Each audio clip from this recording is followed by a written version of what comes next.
Hello, Mitakuye, I say. Hello, all my relations. How y'all doing? My name is The Lucky Coyote, and today we are going to be reading some more of the Canterbury Tales. West Call 270. Thank you very much for the follow. Thank you for following. So I'm going to have to shift this down just a little bit. Because apparently my Sprout 2 capture is off just a tiny bit. There we are. I don't know how it got moved. Anyway, so let's get to it.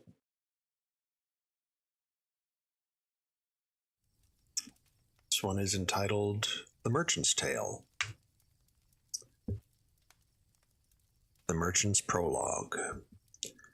Weeping and wailing, care and other sorrow, I know them well enough by eve and morrow. The merchant said, like others, I suppose, that have been married, that's the way it goes. I know too well that's how it goes with me. I have a wife, the worst that there could be. For if a friend were coupled to my wife, for if a fiend were coupled to my wife, she'd overmatch him, you can bet your life. Why choose a special instance to recall her soaring malice? She's a shrew in all. There's a wide difference, I'm bound to say, between Griselda's patience on the way. My wife behaves, her studied cruelty surpasses everything. If I were free, never again the snare. We married men, our life is grief and care. Try it who will, and he will find, I promise, that I have spoken truly by St. Thomas. For most of us, I do not say for all, and God forbid that such a thing befall. Ah, my good host, I have been wedded now, these 2 months past, no more than that, I vow.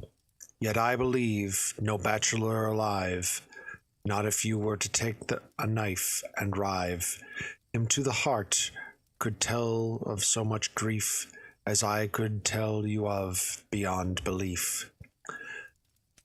The crust of malignity I get from her, our host replied, God bless you, my dear sir, but since you know so much about the art of marriage, let me beg you to impart. With pleasure, he said, but on the personal score, I'm so heart-scalded, I shall say no more. The Merchant's Tale. There was a knight one time of good renown, in Lombardy, Pavia was the town.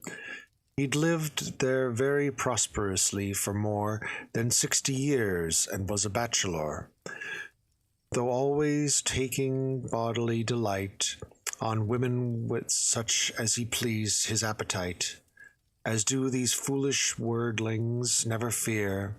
Now when this knight had passed his 16th year, whether for holiness or from a surge of dotage, who can say, he felt an urge so violent to be a wedded man, that day and night his eager fancies ran on where and how to spy himself a bride, praying the Lord he might not be denied.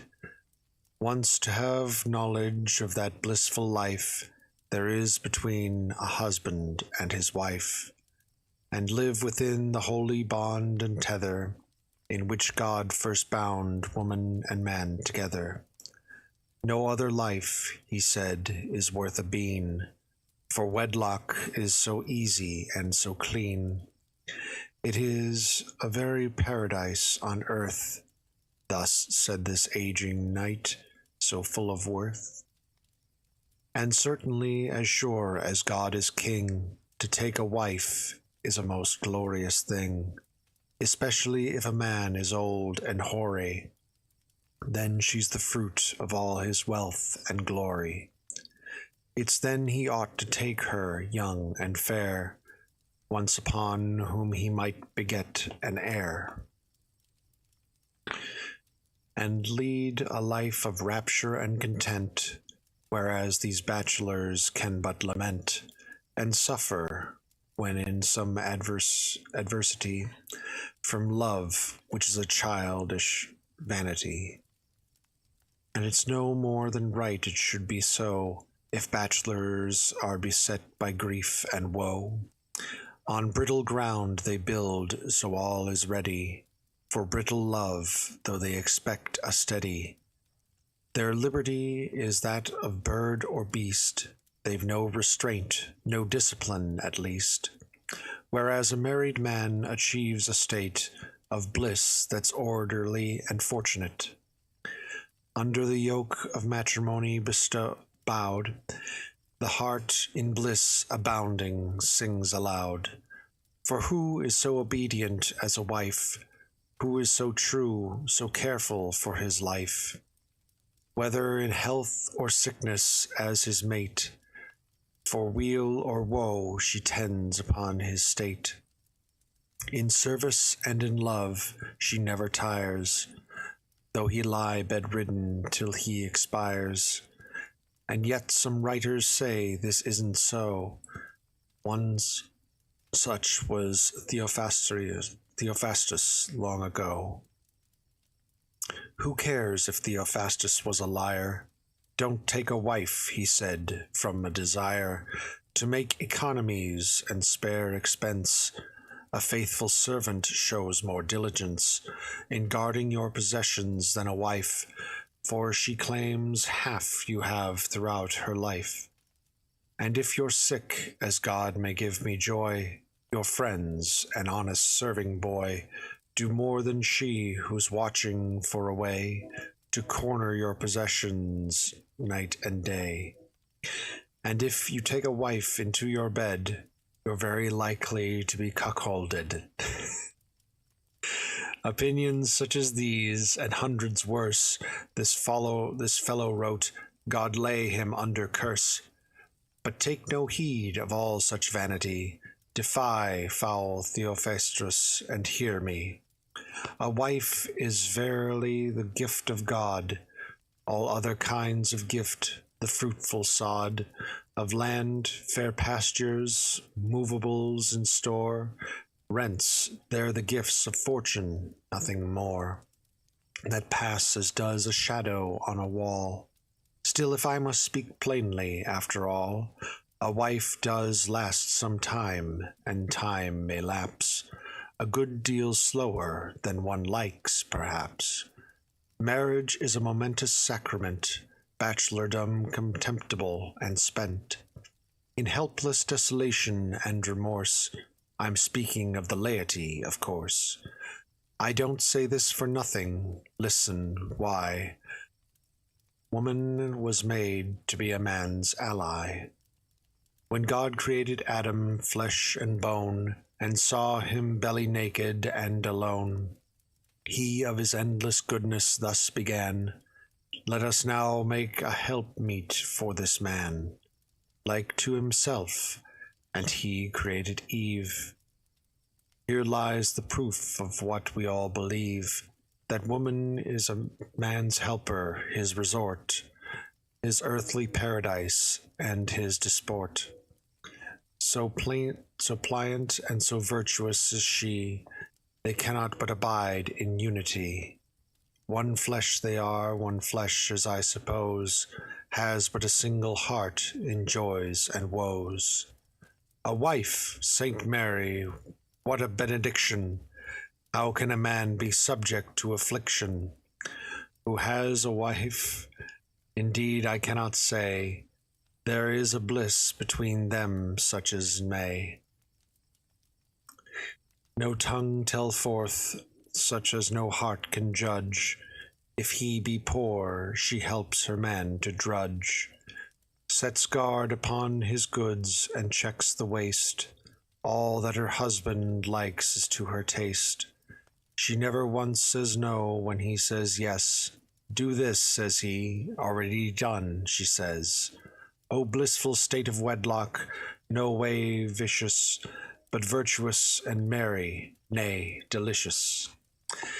And so commanded and approved withal, that any man who's worth a leak should fall on his bare knees to thank God all his life for having ordained and given him a wife, or else to pray that he vouchsafe to send a wife to last him to the very end.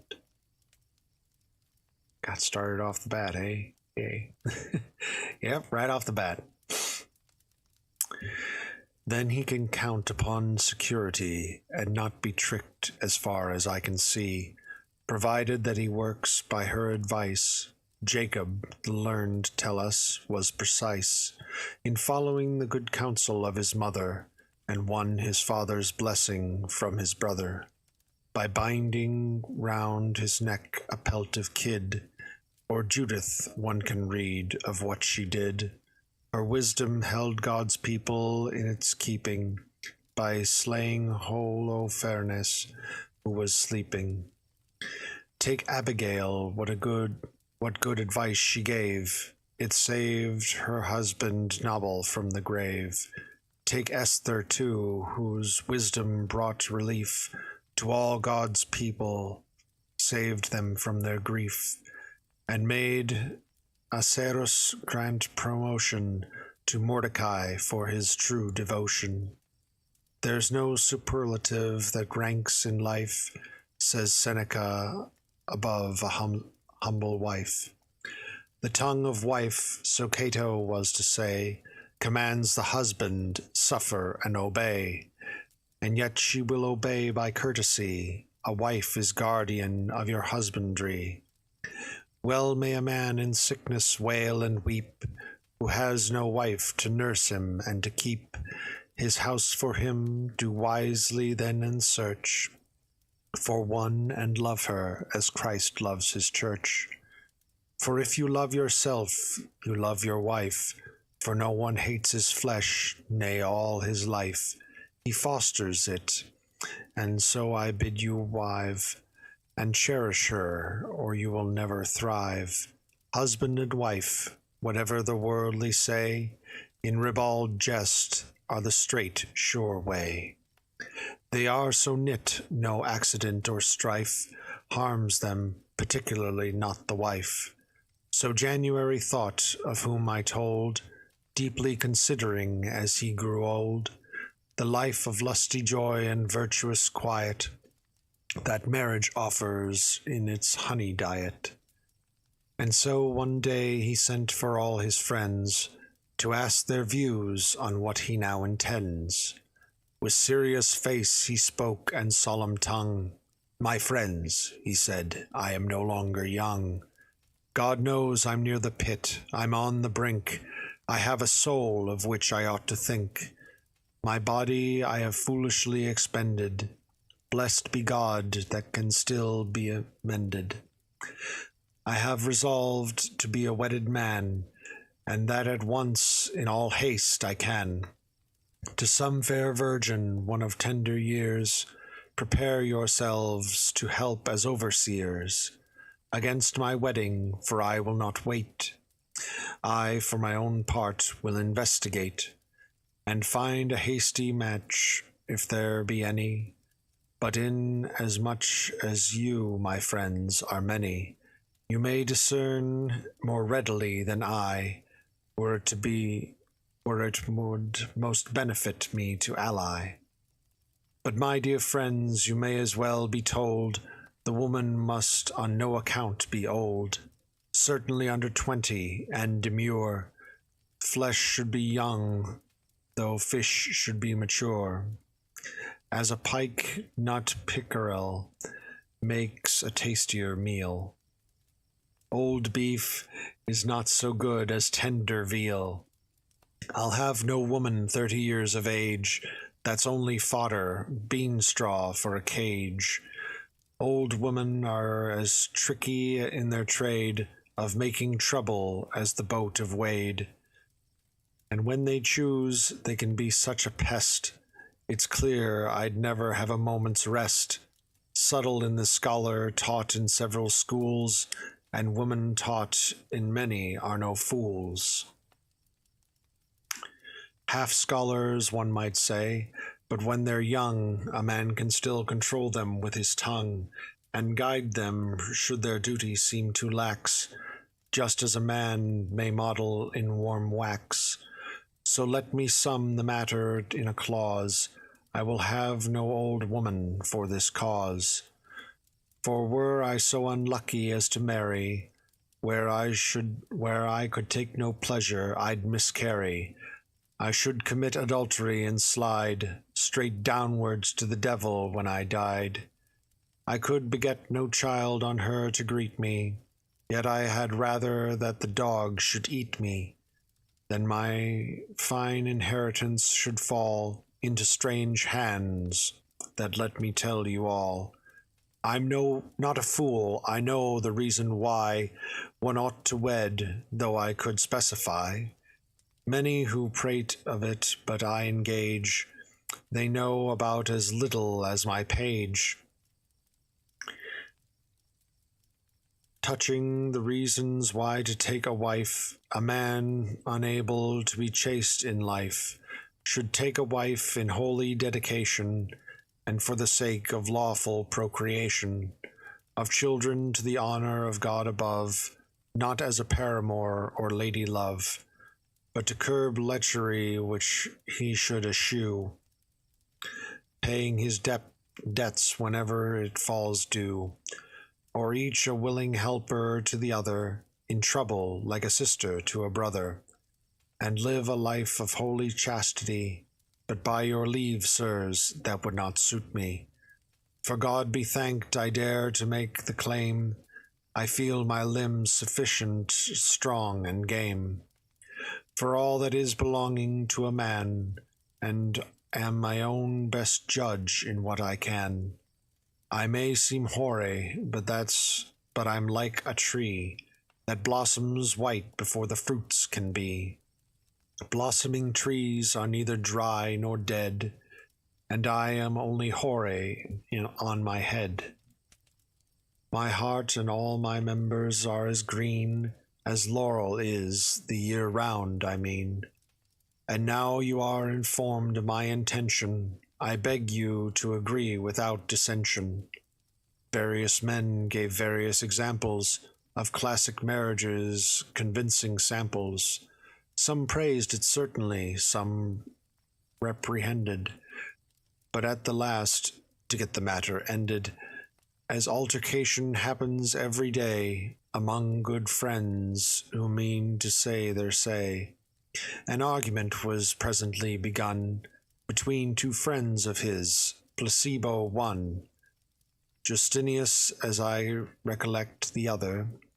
Placebo said, O January, dear brother, you have no need, sweet lord, it must appear, to take advice from anybody here, save that your sapience after meditation would prudently resist the inclination to set aside the word of Solomon, for this is what he said to everyone. Do all things by advice, he said, his saying went, and then you'll have no reason to repent. Though that may be what Solomon commends, dear Lord, my brother, nay, my best of friends, as assuredly as the Lord may give me rest, I think your own opinion is the best. Take it from me, if I can find the phrase, you know I've been a courtier all my days. God knows unworthily I make admission, yet I have stood in quite high a position, and among lords of very great estate, but I have never joined in a debate with them or offered contradiction. Why?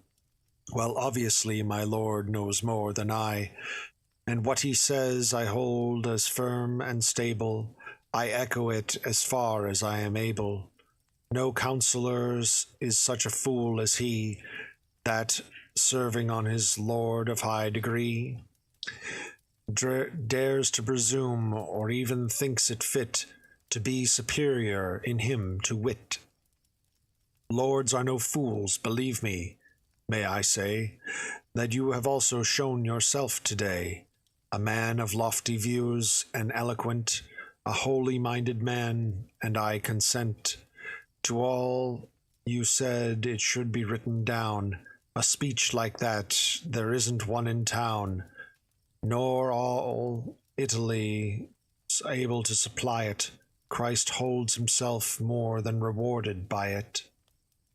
In anyone at all advanced in age, it shows a lively spirit to engage in taking a young wife. Ah, Lord of grace, you've pinned your heart up in a jolly pace.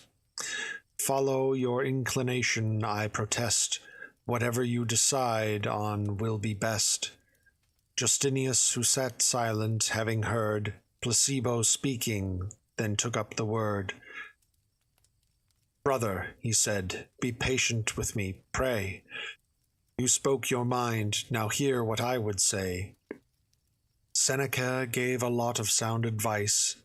He says it's always better to think twice before you give away estate or pelf, and therefore, if you should advise yourself in giving property away or land, if it's important, you should understand who is to get your goods, how much the more.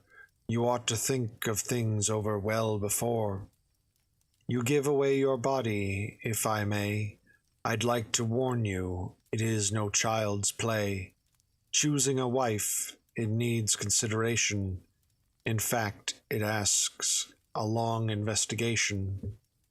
Is she discreet and sober, or a drinker, or arrogant, or in other ways a stinker? A scolder, or extravagant, too clannish, too poor, too rich, unnaturally mannish? Although we know there isn't to be found in all the world one that will trot quite sound. Whether it's man or beast, the way we'd like it, it were sufficient bargain we could strike it. In any woman were one sure she had more good among her qualities than bad, but all this asks some leisure to renew. God knows that many is the tear I too have wept in secret since I had a wife. Praise whoso will the married state of life. I find it routine, a synthesis of cost and care, and wholly bare of bliss. And yet the neighbors round about, by God, especially the women in a squad, congratulate me that I chose to wive the constantest, the meekest soul alive. I know where the shoe pinches, but for you, why, you must please yourself in what you do. You're old enough, that's not what I disparage, to think before you enter into marriage. Especially if your wife is young and fair, by him that made earth, water, fire, and air. The youngest man in this distinguished rout will have a busy task, you need not doubt, to keep a woman to himself. Trust me, you will not please her more than for, say, 3 years, that is, please her to the point of fervorance. Wives ask a lot in matters of observance. I beg you not to take it the wrong way. Well, said old January, have you said your say? Straw for your Seneca and proverbial tags, not worth a basketful of weeds and rags. Your pedant jargon, wiser men than you, as you have heard, take quite another view. Of my proposal, what would you reply? Placebo, an accursed man, I say? Say I? It is that offers an impediment, said he, and so should marry when and where he would. By imagination, strange invention, and soaring fantasy obsessed the attention of January's soul. About his wedding came many a lovely form and feature, shedding a rapture through his fancies night by night. as who should take a mirror polished bright, and set it in the common marketplace, and watch the many figures pause and pace across his mirror in the self-same way. Old January allowed his choice to play, mirroring all the girls that lived nearby, still undetermined where his thoughts should lie. For there one with beauty in her face, there was another standing high in grace, with people for her grave benignity, whose voices gave her the supremacy. Others were rich, but had a tarnished name. At last, in half in earnest, half in game, he fixed on one, and setting her apart, he banished all others from his heart. He chose her on his own authority, for love is always blind and cannot see. And when he lay in bed at night, he pictured her in his heart, for he was caught by her fresh beauty and her age so tender, her little waist, her arms so long and slender, her wise self-discipline, her gentle ways, her womanly bearing, and her serious gaze. He thought discerning was on her thus, was fettered. It seemed to him choice could not be bettered. Once he was satisfied in his decision, he held all other judgment in derision. It was impossible to disagree with him in taste, such was his fancy. He sent his friends a very strong request, begging the pleasure, would they do their best, of an immediate visit. In his belief, they needn't be kept long, he would be brief. For there was no more need to cast about. His mind made up, he would not shift ground. Placebo came, and so did all the rest, and January began with the request that none should offer any argument against the purpose of which was his intent.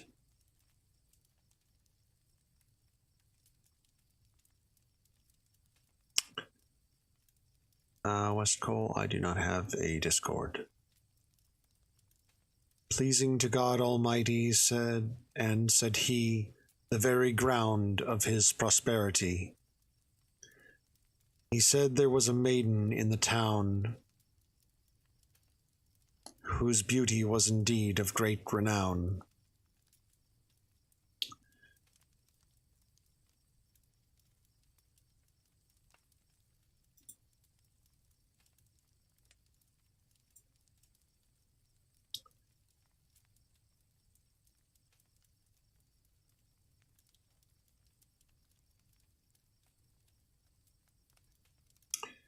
Sorry for the Terry pause, chat.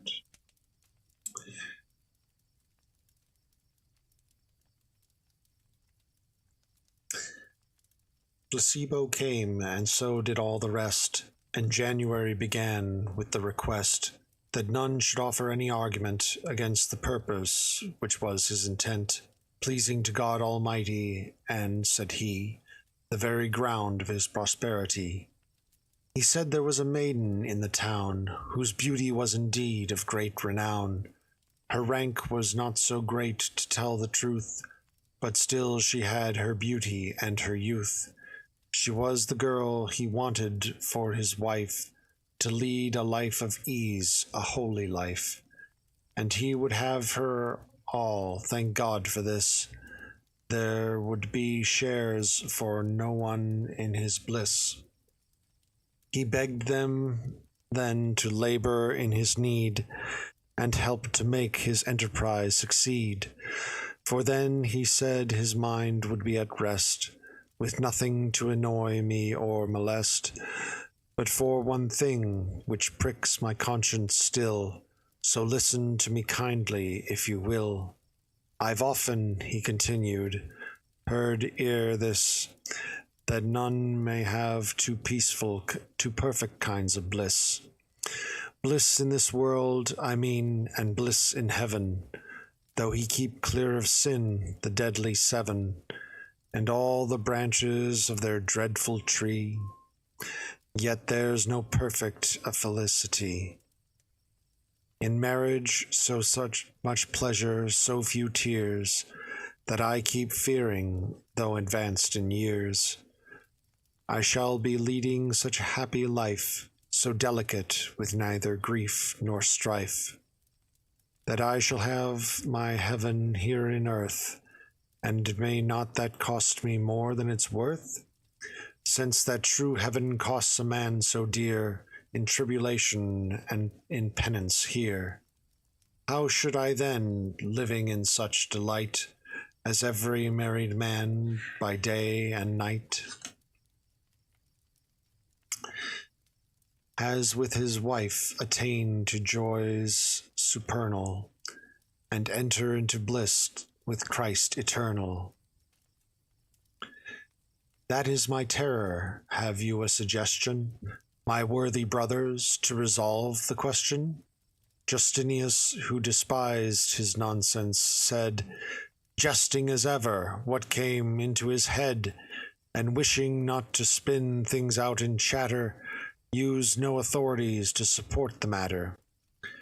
If there is no obstacle, he said, but this, God, by some mighty miracle of his, may show you mercy, as he is wont to do, and long before they come to bury you, may cause you to bewail your married life, in which you say there never can be strife, and God forbid that there should not be sent a special grace that husbands may repent, and sent more often than to single men. This, sir, would be my only conclusion then. Never despair, you still may go to glory, for she perhaps may prove your purgatory. God's means of grace, as one might say, God's whip, to send your soul to heaven with a skip, and swifter than an arrow from the bow. I hope to God that you will shortly know, there's no such paramount felicity in marriage, nor is ever like to be, as to disqualify you for salvation, provided you observe some moderation, tempering down the passions of your wife with some restriction of your amorous life, keeping yourself, of course, from other sin. My tale is done, but there my wit is thin. Be not afraid, dear brother, that is the moral. Let us wade out, however, of this quarrel. The wife of Bath, if you can understand her views in the discussion now on hand, has put them well and briefly in this case, and now farewell, God have you his grace. He then took leave of January his brother, and they had no more speech with one another. And when his friends saw that it needs must be, they made a careful marriage treaty, the girl agreed upon, whose name was May, and with the smallest possible delay, was to be married to this January, and I assume there is no need to tarry over the bonds and documents they planned to give her the possession of his land, or make you listen to her rich array, but finally there came the happy day, and off at last to the church the couple went, there to receive the holy sacrament. Out came the priest with stole about his neck, and bade her be like Sarah at the beck of Abraham in wisdom, truth, and grace, said all the prayers were proper to the case, then signed them with the cross, and bade God bless them both, and made all sure in holiness. Thus they were wedded in solemnity, and at the wedding banquet he and she sat with their worthier guests upon the dais. Joy and delight filled the entire place. Stringed instruments, victuals of every kind, the daintiest all Italy could find.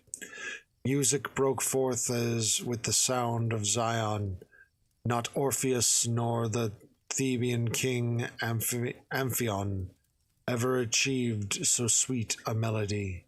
At every course they came a loud minstrelsy, and Joab's trumpets and Job's trumpets never took the ear so forcefully as this, nor half so clear. Those Theodamas, when Thebes held out, Bacchus himself was pouring wine about, and Venus smiled on everyone in sight, for January had become her night, and wished to try his courage in the carriage of his new liberty combined with marriage. Armed with a firebrand, she danced about before the bride and all the happy rout. And certainly I'll go as far as this, and say that Hymen, god of wedded bliss, never beheld so happy a wedded man. Hold thy pace, O poet Martin. Give us no more thy magical doxology, for Mercury on wedding with philology. Silence the song the muses would have sung. Thine is too small a pen, weak a tongue, to signalize this wedding or engage, to tell of tender youth and stooping age. Such joy it is as none may write about. Try it yourself, and you will soon find out if I'm a liar or not in such a case. For there sat May with so benign a face, that but to see her was a fairy tale. Queen Esther's eye could never so assail. Ahasuerus never looked so meek. Of so much loveliness I dare not speak. Yet thus much of her beauty I will say, that she was like the brightest morn of May. With every grace and pleasure in her glance, this January sat ravished in a trance. And every time he gazed upon her face, his heart began to menace her and race. That night his arms would strain her with the ardor that Paris showed for Helen, aye, the heart and harder. And yet he felt strong qualms of pity stir, to think he soon must do offence to her that very night, and thought, O tender creature, alas, God grant you may endure the nature of my desires, they are so sharp and hot, I am aghast lest you sustain them not. God hinder me from doing all I might, but oh, I wish to God that it were night, and the night lasts forever, oh, how slow. I wish these guests would hurry up and go. So he began to dedicate his labors to getting rid politely of his neighbors, and to detaching them from food supplies, at last their reason, and told them they should rise. And they danced and drank, and left to their devices, they went from room to scatter spices. About the house joy rose in every man, except in one, a squire called Damian, who carved for January every day. He was so ravished by the sight of May, as to be mad with suffering. He could almost have died or fainted where he stood. So sorely Venus burnt him with the brand, which, as she danced, she carried in her hand. And hastily the boy went off to bed. No more of him at present need be said. I leave him there to weep and to complain, till fresh young May have pity on his pain. O perilous fire kindled in the bedding, domestic traitor with the danger spreading, O adder in the bosom false of hue, so sly, so homely seeming, so untrue, God shield us all from your acquaintanceship. O January, drunk upon the lip of marriage, see your servant Damian, who was your very squire, born your man, even now is meditating villainy. O God, unmask your household enemy. Over the world no pestilence can roam that is so foul as a treachery at home. The sun had reached his arc with golden finger across the sky, caring no more to linger on the horizon in that latitude. Night with her mantle, which is dark and rude, had overspread the hemisphere about, and gone were all the merrymaking rout of January's guests with heavy thanks, and homeward each convivially spanks. To undertake such business as will keep him happy till he should find time for sleep. Soon after this the restive January demanded bed. No longer would he tarry, except to quaff a cordial for the fire, that claret laced with spice can lend desire, for he had many potions, drugs as fine as those that monk accursed Constantine has numbered in his book De Cotiu. He drank them all, not one did he eschew, and to his private friends who lingered on, he said, For God's love, hurry and be gone. Empty the house politely if you can. And presently they did so to a man. A toast was drunk, the curtains back were thrown, the bride was borne to bed as still as stone, and when the priest had blessed the wedding bed, the room was emptied and the guests were sped. Fast in the arms of January lay his mate, his paradise, his fresh young May. He lulled her, sought to kiss away all trouble. The bristles of his beard were thick and stubble, much like a dogfish skin, and sharp as briars, being newly shaved to sweeten his desires. He rubbed his chin against her tender cheek, and said, Alas, alas, that I should seek to trespass, yet I mean, and to offend you greatly too, my spouse, ere I descend. Nevertheless, consider this, said he, no workman, whatsoever he may be, can do his work both well and in a flurry. This shall be done in perfect ease, no hurry. It's of no consequence how long we play, we are in holy wedlock, and we may, and blessed be the yoke that we are in, for nothing we can do will count as sin.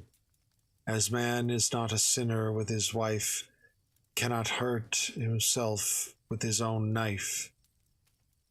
We have the law's permission thus to play, and so he labored till the break of day, and then took a sop of claret-sodden toast, sat up in bed as rigid as a post, and stared singingly, and started singing very loud and clear.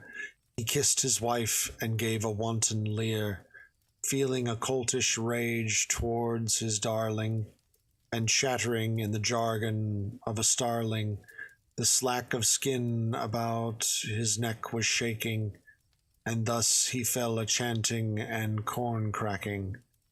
God knows what May was thinking in her heart, seeing him sit there in his shirt apart, wearing his nightcap with his scrawny throat.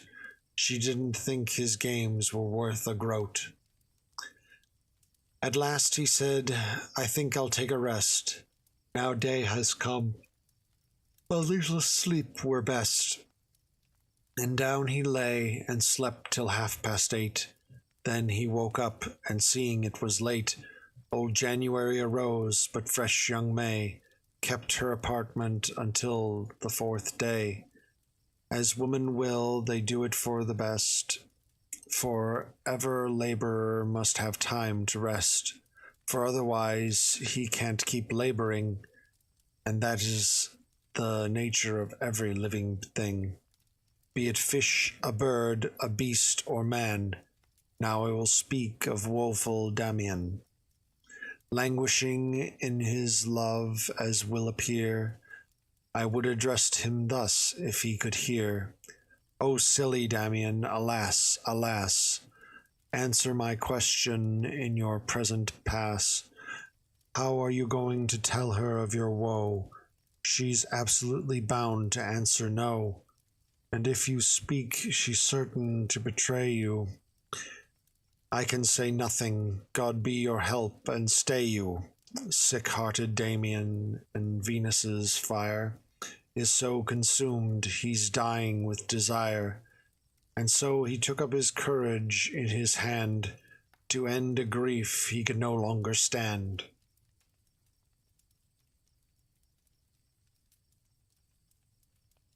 And with a pen that he contrived to borrow, he wrote a letter pouring out his sorrow, after the fashion of a song or lay, indited to his lady dazzling May, and wrapped it in a purse of silk apart, to hang inside his shirt upon his heart.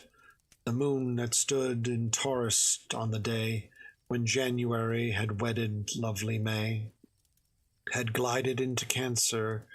She of whom I speak, fresh May, had meanwhile kept her room, as is the custom among nobles all. A bride, of course, should never eat in hall, till 4 days afterwards, or 3 at least, but when they're over, let her go and feast. On the 4th day, from noon to noon, my mass was over. In his seat sat January, in his hall with May, as fresh and bright as a summer's day. And so it happened that this good old man exclaimed as he remembered Damian, "Bless Saint Mary, how can such things be? Why isn't Damian here to wait on me? Is he still sick? What happened? Is he up?" The squires, standing there to fill his cup, excused him on the grounds that he was ill. He was in bed, unfit for duty still. No other reason could have made him tarry. "I'm very sorry for it," said January. "And he's a gentleman, to tell the truth," the old man said, "and if he died, poor youth, it were a pity. He's a lad of worth. I didn't know any one of equal birth, so wise, discreet, and secret, and so able, thrifty and serviceable too at my table. As soon as promise after meat today, I'll visit him myself, and so shall May. We'll give him all the comfort that we can." Then everybody blessed the kind old man, so eager in his bounty and good breeding, to offer anything that might be needing, to comfort a sick squire, a gentle deed. "Madam," said January, "take good heed, that after meet you and your woman all, when you have sought your room and left the hall, go up and have a look at Damian, and entertain him, he's a gentleman. And tell him too that I shall do my best to visit him myself after my rest. Now hurry on, be quick, and I shall bide me here until you return to sleep beside me." And on the world he rose and gave a call to fetch a squire, the marshal of the hall, and gave him some instructions. Fresh young May, with all her woman, look the shortest way to Damian's room, and sat beside his bed. A warmth of comfort was in all she said, benignity and beauty in her glance. And Damian, when he at last saw his chance, secretly took his purse and billet dough, crouched in this couched in the sweetest phrases that he knew, and put it in her hand with nothing more than a long sigh as deep as to the core. But in a whisper he contrived to say, "Mercy, have mercy, don't give me away. I should be killed if this were ever known." The purse slid from his bosom to her own, and off she went. You'll get no more of me. Back to old January, then when he was reclining on his bed by this, he drew her to his arms with many a kiss. She settled back to sleep at once, and so then she pretended that she had to go, where everybody has to go at times. There, after memorizing Damien's rhymes, she tore them into pieces, and she cast them softly down the privy drain at last. Who fell into a study then but May, and down beside old January she lay, who slept until awoken by his cough. He begged her then to strip her garments off, for he would have some pleasure of her, he said. Her clothes were an encumbrance to be shed, and she obeyed whether she would or no. Lest I offend the precious, I will go no further into what he did or tell, whether she thought in paradise or hell. I leave them working thus, as I suppose, till it was evensong, and then they rose.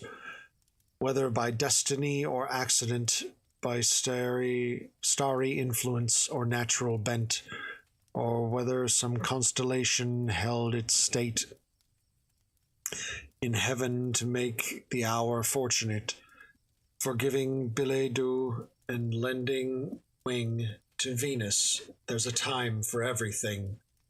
To learn, the learned say, get a lady's love. I cannot tell, but God who sits above, and knows that every action has a cause.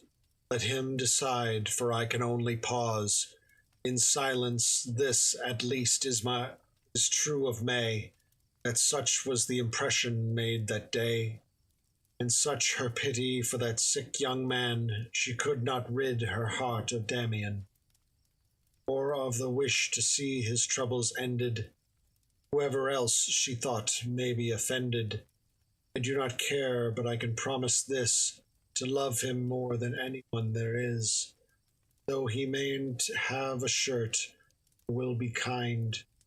Pity flows swiftly in a noble mind. Here one may see how excellently free in bounty women on taking thought can be. Some female tyrants, many I have known, are pitiless, their hearts are made of stone, and would have rather let him die the death than yield their grace or favor by a breath. And they exult in showing cruel pride, calmly indifferent to homicide.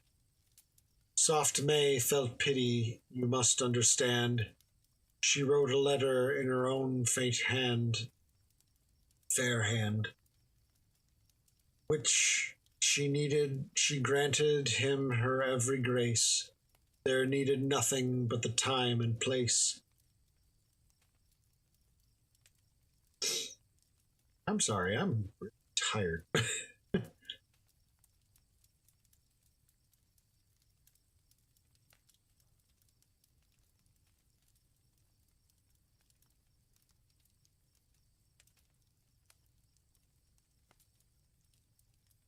There needed nothing but time and place to grant the satisfaction he desired, was to have whatever he required. So when she saw occasion one fine day to visit him, off went the lovely May, and thrust this letter down with subtle skill under his pillow. Read it if you will. She took him by the hand and squeezed it hard, but secretly, for she was on her guard, bade him get well, then went without demur, to January, who had called for her. And up rose happy Damien on the morrow. Gone was all trace of malady and sorrow. He preens himself and prunes and combs his curls to take the fancy of this queen of girls. To January, his master, in addition, he was a very spaniel in submission, and was so pleasant in his general drift, crafts all that matters you have the gift, that people spoke him well in every way, but above all he stood in grace with May. Thus I leave Damien busy with his needs, turn once more to how my tale proceeds. Trade jobs now, currently. Some writers argue that felicity wholly consists in pleasure, certainly. This noble January, as best he might, in all that was befitting to a knight, had planned to live deliciously in pleasure. His house and all his finery, treasure, were fashioned to his rank as are a king's, and among other are of his handsome things. He had a garden walled about with stone, so fair a garden never was there known.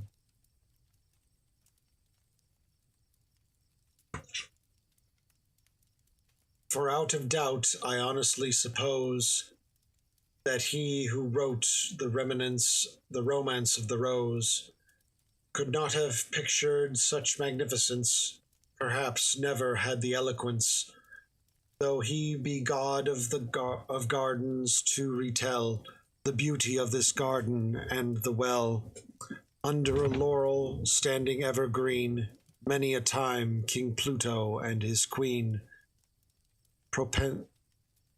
Proserpina, and all her fairy rout, disported and made melody about that well, and held their dances, I am told, this January so noble and so old, found walking in it such felicity, that no one was allowed to have the key, except himself, and for its little wicket he had a silver latchkey to unclick it, or lock it up, and when he thought his thought was set upon the need to pay his wife her debt, in summer season thither would he go, with May his wife, when there was none to know, and anything they had not done in bed, there in the garden was performed instead. So in this manner many and merry day was spent by January and lovely May. By worldly joys, alas, may not endure, for January or anyone, to be sure. Changeable fortune, O unstable chance, thine is the scorpion's treacherous advance. They had all flattery about to sing, they tale a death, and death by poisoning.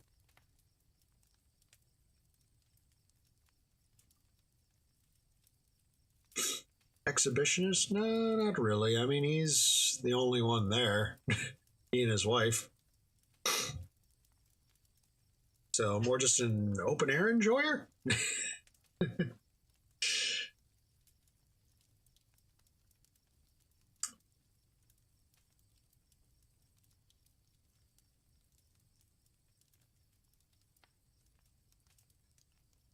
They had all flattery about to sing, thy tale a death by poisoning. O brittle joy, O venom sweet and strange, O monster that so subtly canst arrange thy gifts and colour them with all the dyes of durability to catch the wise, and foolish too, say, why hast thou deceived old January thy friend, as he believed?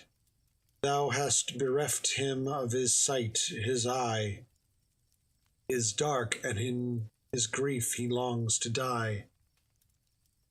Alas, this noble January, he, so generous once in his prosperity, went blind quite suddenly, he lost his sight.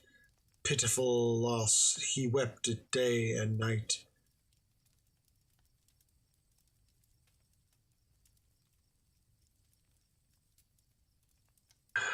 While fires of jealousy seared his melancholy, for fear his wife might fall into some folly, his heart burned hot, he had been nothing loth, nay, glad if one had come to slay them both.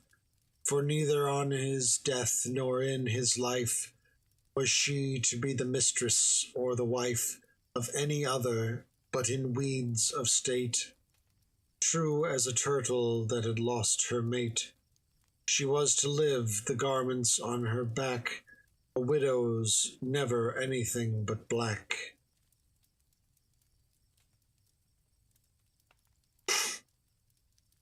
But in the end, after a month or two, his sorrows cooled a little, and is true.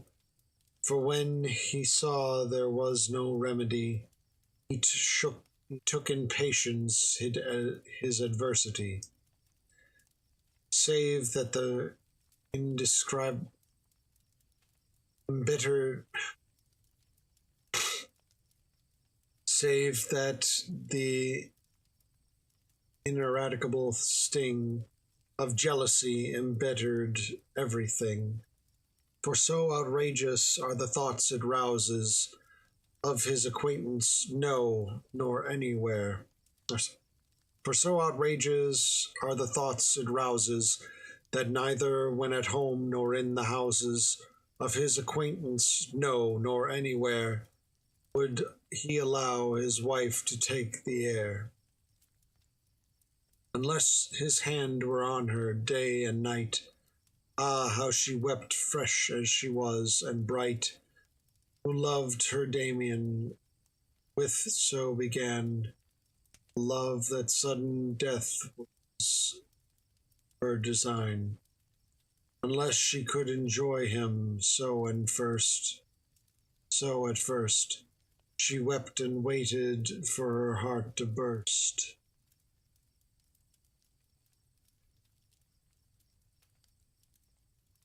And Damien too, upon the other part, became in turn so sorrowful of heart, that none was ever like him night to sky, night to day.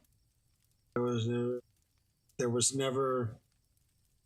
never was a chance to speak to May, as to his purpose, no, nor anything near it, unless old January was there to hear it, holding her hand, never letting go, nevertheless, by writing to and fro. And private signals, Damien knew her mind, and she was well aware what he designed. It's when you become a throuple. Yeah, not in medieval Europe. O January, what might it thee avail, though thou couldst see as far as ship can sail, as well be blind and be deceived as others are still can see, are that still can see. Consider Argus with his 100 eyes, pouring, praying, yet for all these spies, he was deceived, and many more I know. God wot, sagely think they are not so. Lisette is soonest mended, say no more. Now this fresh May of whom I spoke before, took some warm wax and fashioned an impression of that same key, January's possession, to the garden where he often went. Damien, who knew exactly what she meant, secretly forged a counterfeited key. That's all there is to say, but presently a wonder will befall if you will wait, thanks to this key and to the wicket gate. O noble Ovid, that was truly spoken, when you affirmed there was no cunning token, or trickery, however long or hot, that lovers could not find, for they did not.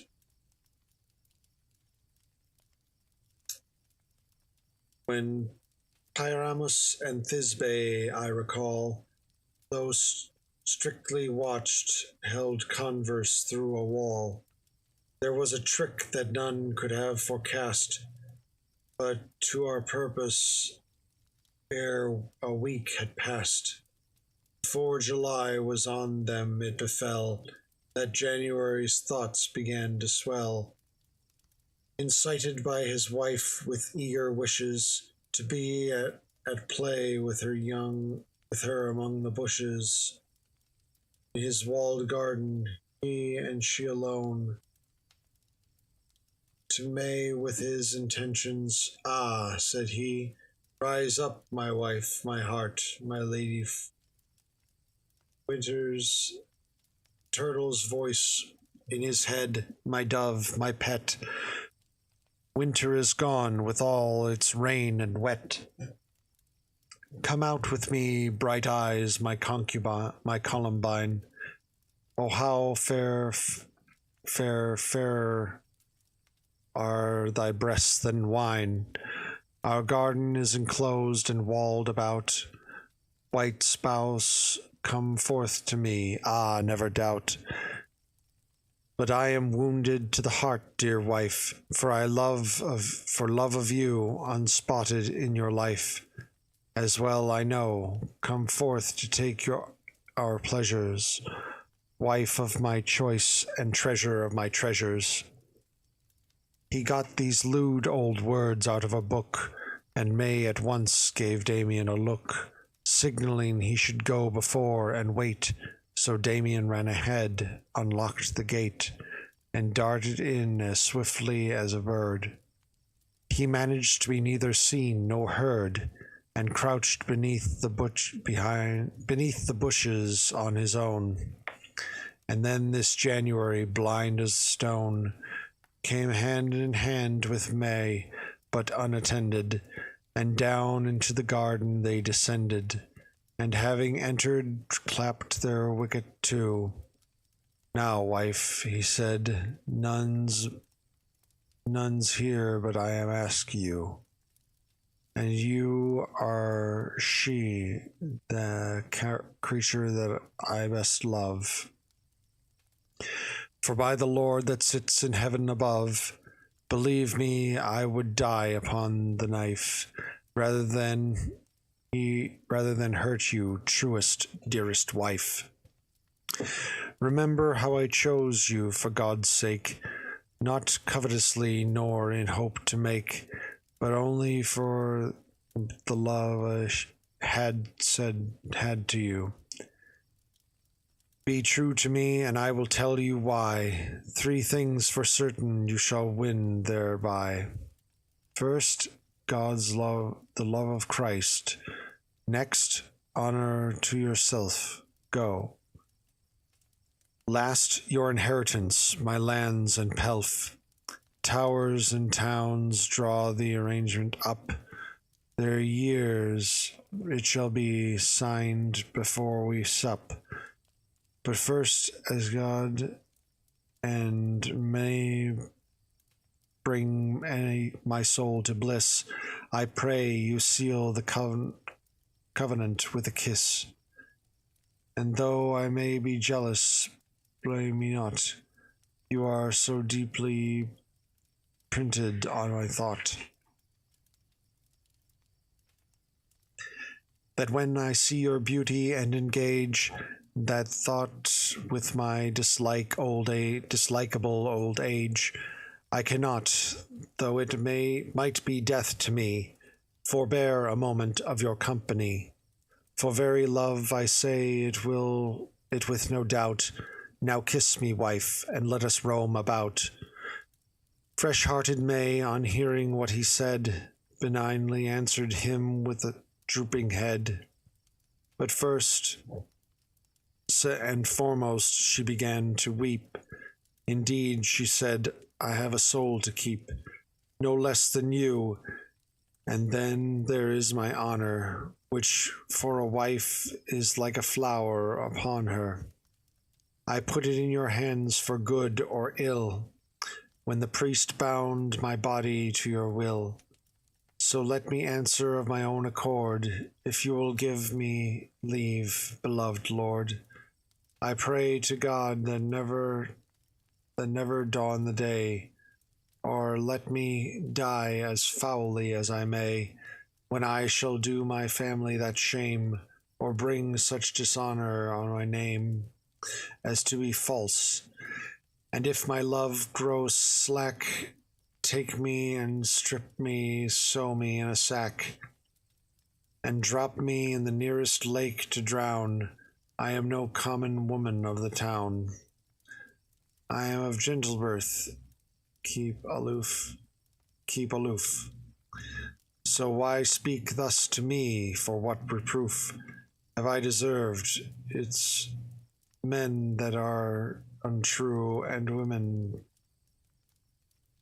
women ever blamed anew. I think it a patience that men profess. They hide behind a charge of faithlessness. And as she spoke, she saw a short way off young Damien in his bush. She gave a cough, and signaled with a finger quickly where he was to climb into a tree, a pear, heavily charged with fruit, and up he went, perfectly understanding what she meant. Oh, any other angel I may state, better than January could see her mate. For she had written to him, never doubt it, telling him all and how to set about it. And there I leave him sitting by your pardon, while May and January roamed the garden. To take a quick drink. Water. My throat's getting dry and I need to wake up.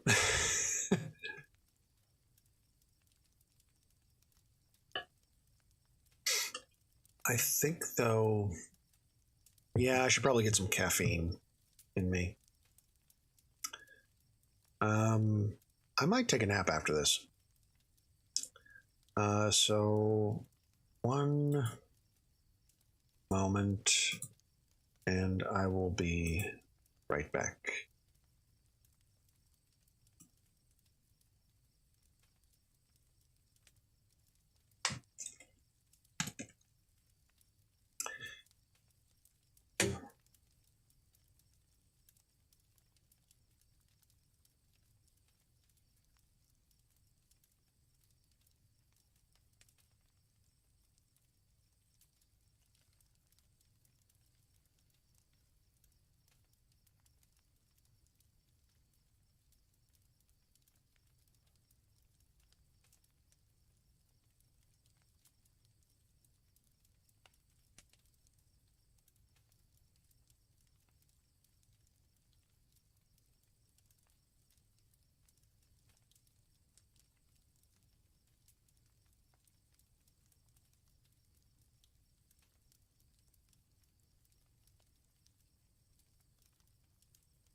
Okay. Grab the Mountain Dew.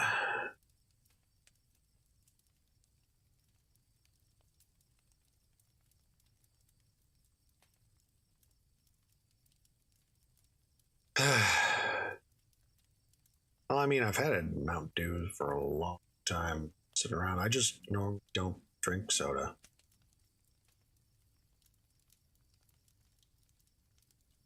Yes, no crab juice.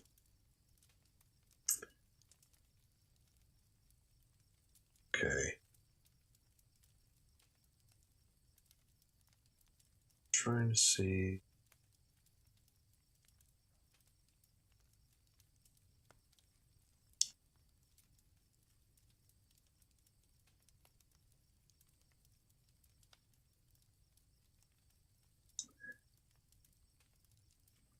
So we have like 30 pages to go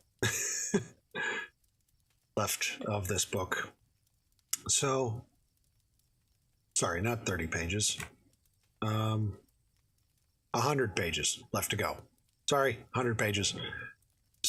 Somehow on a different page. Woof, losing my mind, chat. So we'll probably finish this next week. Then, if I don't read before then, which I don't think I will. Probably not this.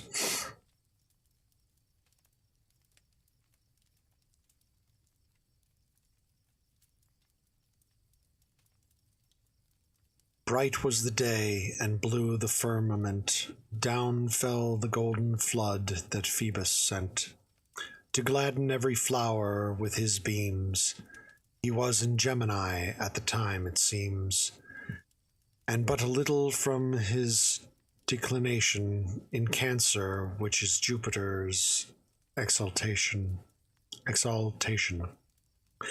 And so it happened through the golden tide, into the garden from the further side, came Pluto, who is king of fairyland, and many a lady of his elfin band, behind his queen, the lady Proserpine, ravished by him from Eterna, I incline to think it is in Claudian you can read how she was gathering flowers in a mead, and how he fetched her in his grisly cart. Persephone? No, that's not the name of it. P-R-O, Proserpine.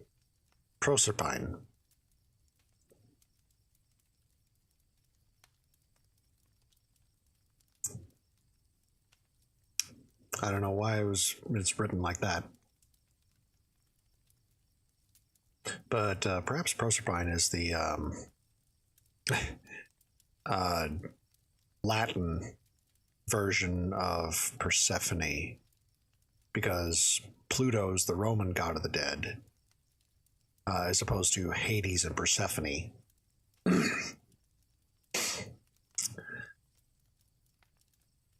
And how he fetched her in his grisly cart, the king of fairy sat him down apart, upon a little bench of tufty green, and then he turned and thus addressed his queen.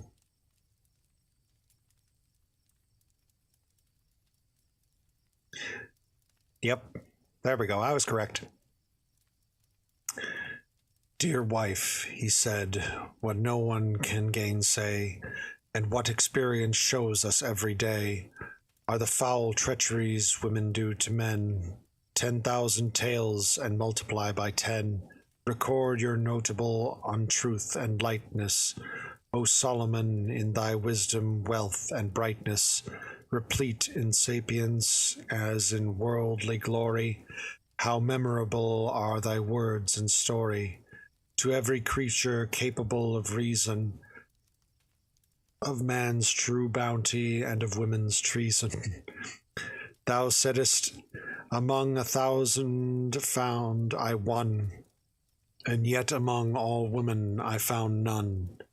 So said the king who knew your wickedness, and Jesus, son of Sirah, as I guess, seldom says much of you in reverence, wild fire and a corruptive pestilence. Fall down upon you all to burn and blight.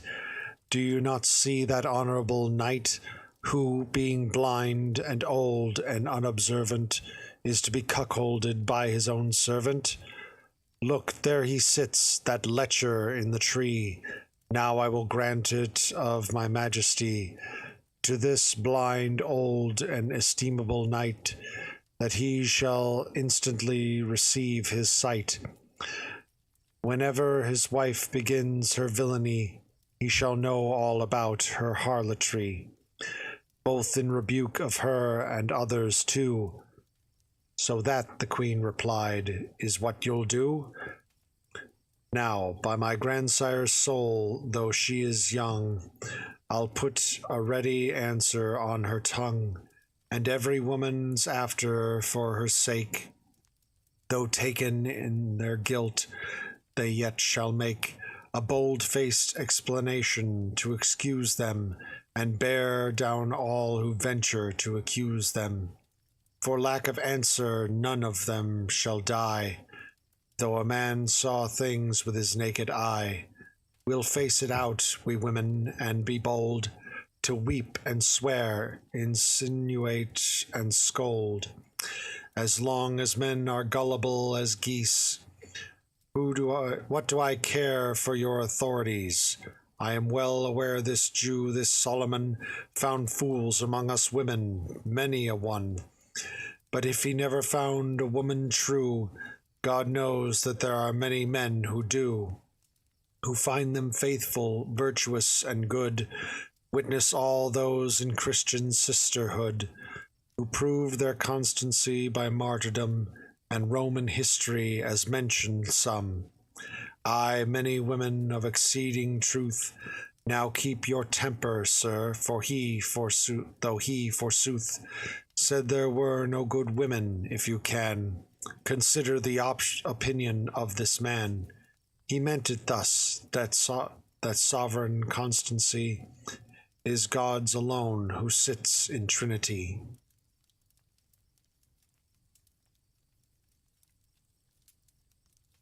Hey, God knows Solomon is only one.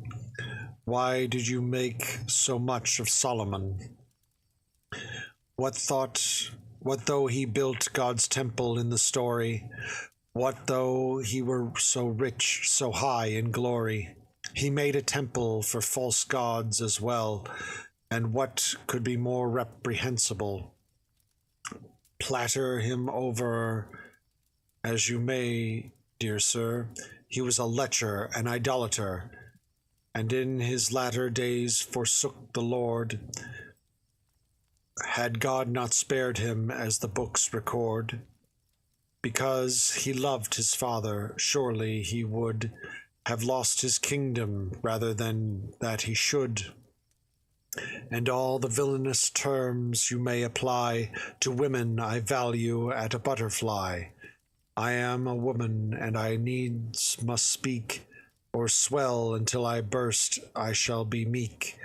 If he has said that we were rangeresses,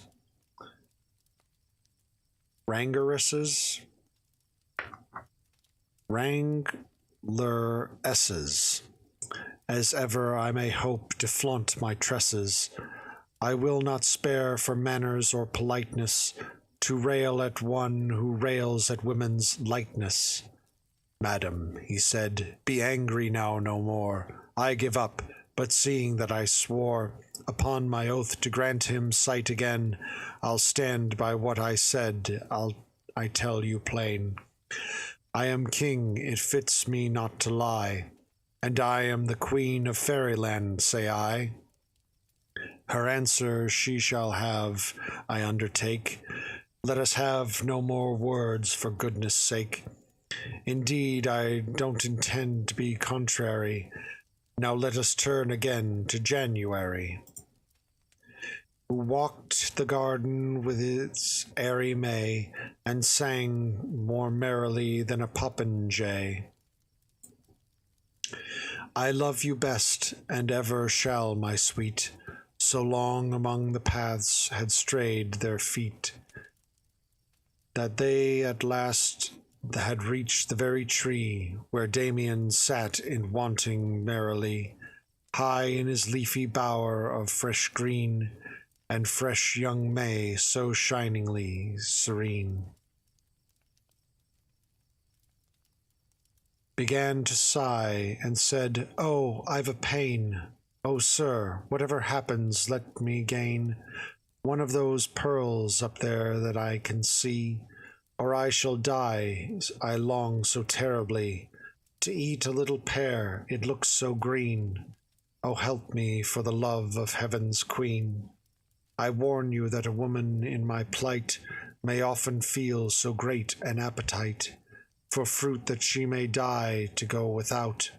Alas," he said, "that there's no boy about able to climb. Alas, alas," said he, "that I am blind."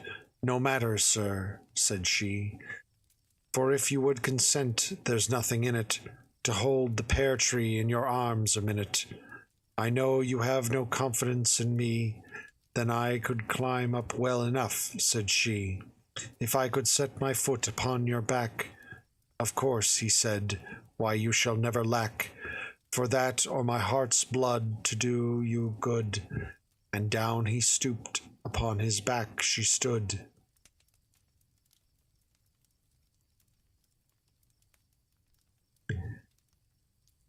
Catching a branch, and with a spring she thence, "Ladies, I beg you not to take offence. I can't embellish, I'm a simple man," went up into the tree, and Damian pulled her smock at once, and in he thrust.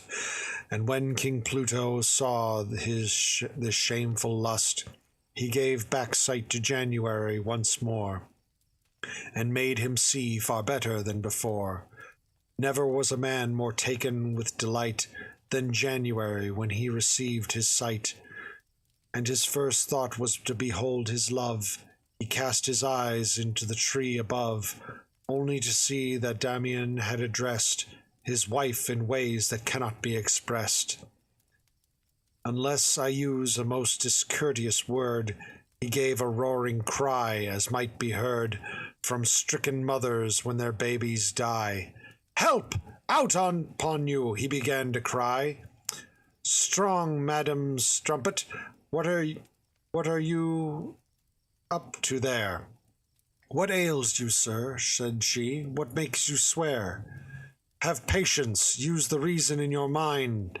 I've helped you back to sight when you were blind. Upon my soul, I'm telling you no lies. They told me if I wished to heal your eyes, nothing could cure them better than for me to struggle with a fellow in a tree. God knows it was a kindness that I meant." "Struggle?" said he. "Yes, anyhow, in it went. God send you both a shameful death to die. He had you, I saw it with my very eye. And if I did not, hang me by the neck. Why then," she said, "my medicine gone to wreck. For certainly, if you could really see, you'd never say such words as those to me. You caught some glimpses, but your sight's not good." "I see," he said, "as well as ever I could. Thanks be to God, and with both eyes I do. And that, I swear, is what he seemed to do." "You're hazy, hazy, my good sir," said she. "That's all I get for helping you to see. Alas," she said, "that ever I was so kind." "Dear wife," said January, "never mind. Come down, dear heart, and if I've slandered you, God knows I'm punished for it. Come down, do." But by my father's soul, it seemed to me that Damian had enjoyed you up in that tree, and that your smock was pulled up over your breast. "Well, think," she said, "as it may please you best. But, sir, when suddenly a man awakes, he cannot grasp a thing at once. It takes a little time to do so perfectly, for he is dazed at first and cannot see. Just so a man who has been blind for long cannot expect his sight to be so strong at first, or see as well as those may do who've had their eyesight back a day or two. Until your sight has settled down a bit, you may be frequently deceived by it. Be careful then for our heavenly King. Many a man feels sure he's seen a thing which was quite different really. He may fudge it, misapprehended a thing, and you'll misjudge it. And on the word she jumped down from the tree, and January, who is glad but he, kissed her and clasped her in his arms how often, and stroked her womb caressingly to soften her indignation. To his palace then he led her home. Be happy, gentlemen. That finishes my tale of January. God and his mother guard us, Blessed Mary. Epilogue to the Merchant's Tale. "Eh, mercy God!" our host exclaimed threat. "May God perceive me from a wife like that! Just look what cunning tricks and subtleties there are in women, busy little bees. They are deceiving silly men like us. They're always sliding and evading thus, dodging the truth. The Merchant's Tale has shown it, and it's as true as steel. I have to own it. I have a wife myself, a poor one too, but what a tongue! She's a babbling shrew. And she has other vices, plenty more. Well, let it go, no sense to rub a sore. But do you know what, in confidence, good sir?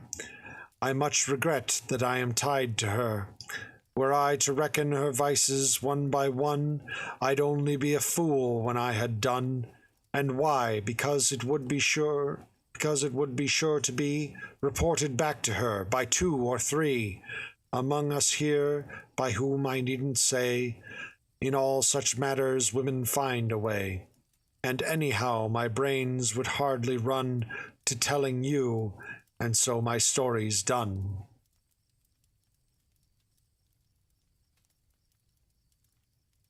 This next one is entitled The Squire's Tale.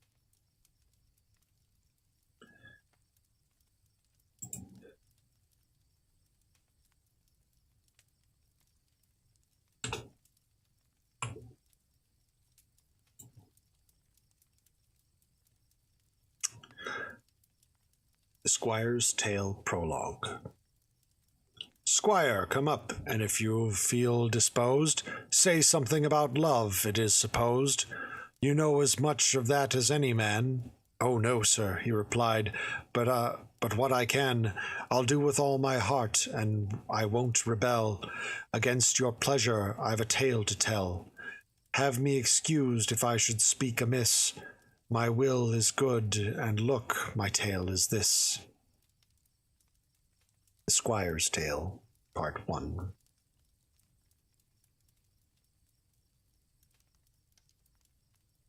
At Satrav, in the land of Tartary, there dwelt a king at war with Muscovy, which brought the death of many a doughty man. This noble king was known as Cambuscan, and in his time enjoyed such great renown that nowhere in that region, up or down, was one so excellent in everything, nothing he lacked belonging to a king. As to the faith in which he had been born, he kept such loyalties as he had sworn. Then he was powerful and wise and brave, compassionate and just, and if he gave his word, he kept it, being honorable, the same to all, benevolent and stable, as in a circle's center, and in a fight, as emulous as any squire or knight.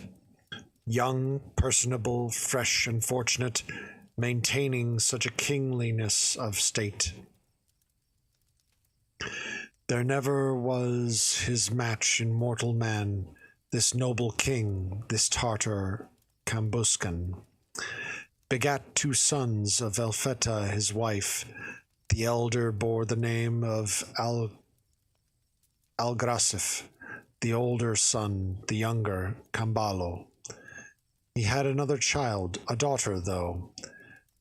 Youngest of all, her name was Canis. To tell her beauty is too much for me. Lying beyond what tongue of mine can sing, I dare not undertake so high a thing. My English, too, is insufficient for it. It asks rhetorician to explore it, a poet in the colours of that art, to give fair account of every part. I am none such, I speak as best I can. Now it so happened that when Cambuscan had borne his diadem for 20 years, as was his usual custom, it appears, he had the feast of his nativity proclaimed throughout the land of Tartary. It was the Ides of March in the new year. Phoebus the sun shone happily and clear,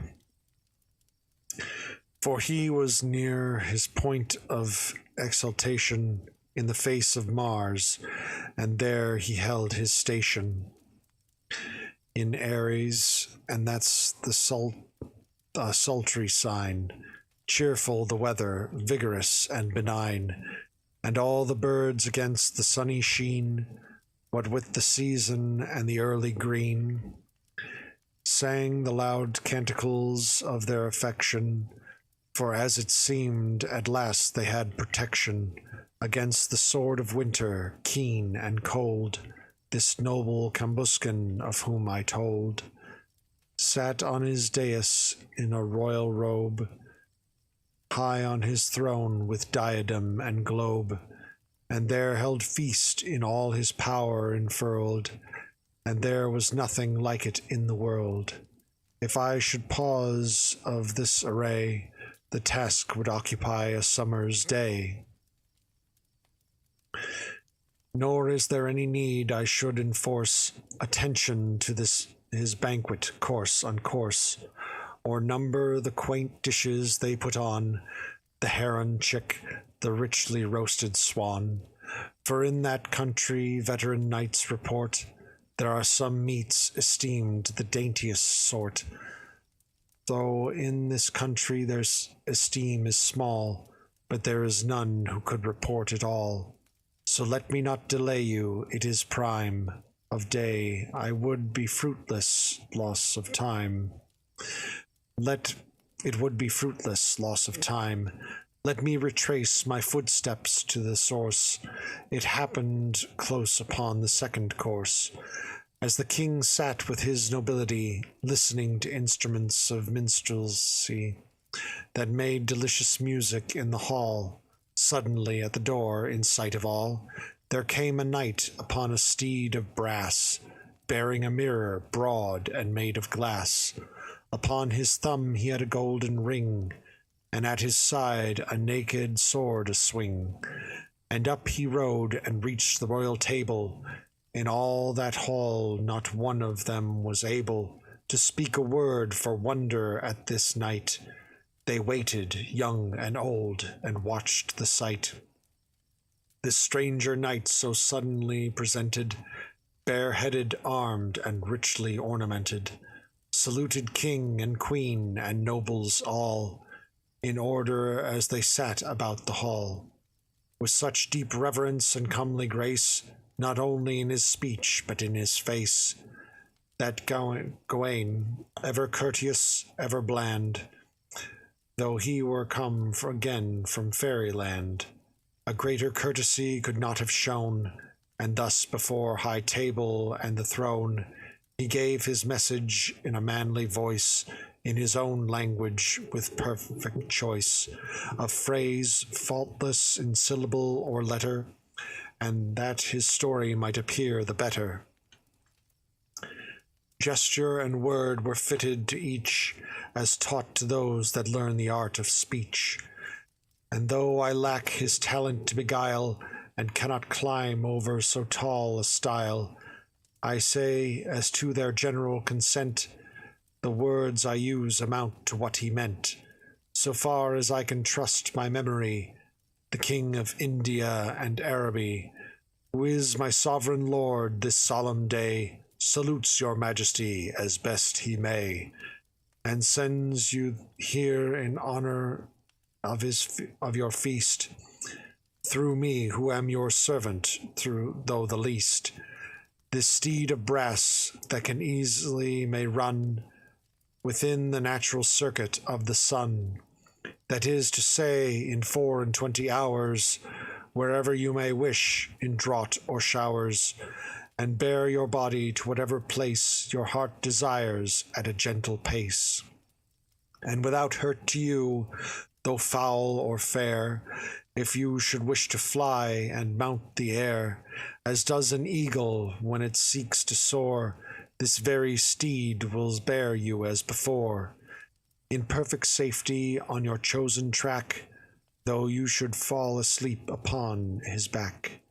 And when you twist this pin, return again. He that devised it had a cunning brain. He watched through many a change of constellation, ere finding one to suit his operation. And he knew many a magic seal and spell. This mirror that I have in hand as well is such that those who look into it may see the coming shadow of adversity. Upon yourself and kingdom it will show you plainly who is friend and who is foe. More than all of this, if any lady bright has set on any man her heart's delight, if he be false, she shall perceive his shady and treacherous conduct and the other lady. So openly nothing will hide his treason, and so against this lusty summer season, this mirror and this ring are sent by me, as you behold to Lady Canis, your excellent and lovely daughter here. Ganir? Oh, sorry. Sent by me, as you behold to Lady Canay. Canay, okay.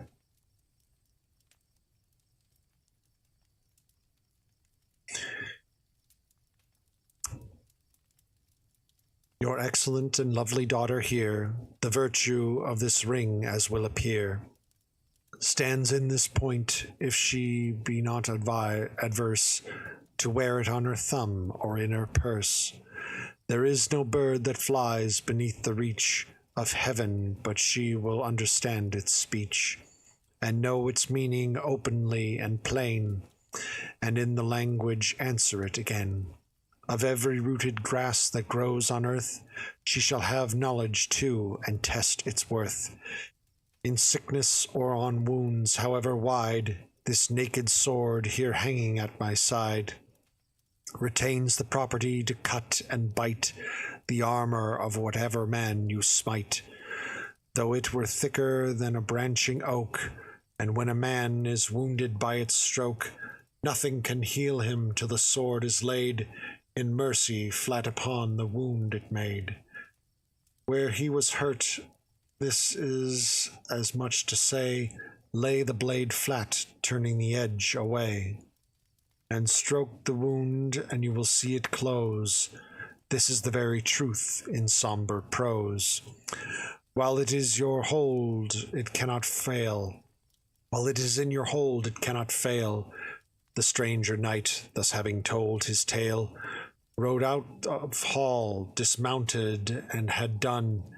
His steed of brass that glittered like the sun stood in the courtyard, still as any stone. They gave the knight a chamber of his own, unarmed, and feasted him, and in a while his gifts were carried forth in royal style. That is to say, the mirror and the sword, and brought to the high tower under ward of certain officers appointed for it. As for the ring, in solemn pomp they bore it.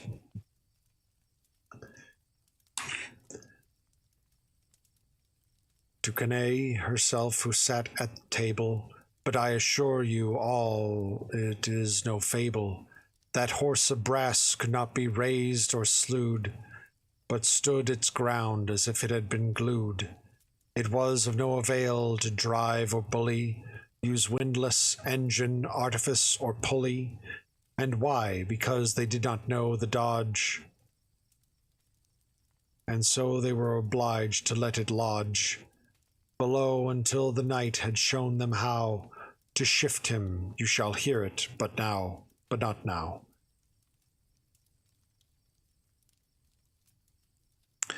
Great was the crowd that swarmed about in force to gaze upon the stationary horse.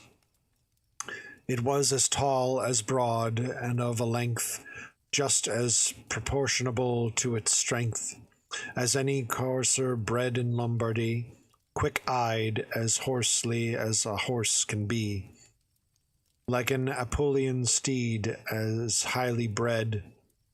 And I assure you that from tail to head nothing could be improved by art or nature, so they supposed at least who saw the creature.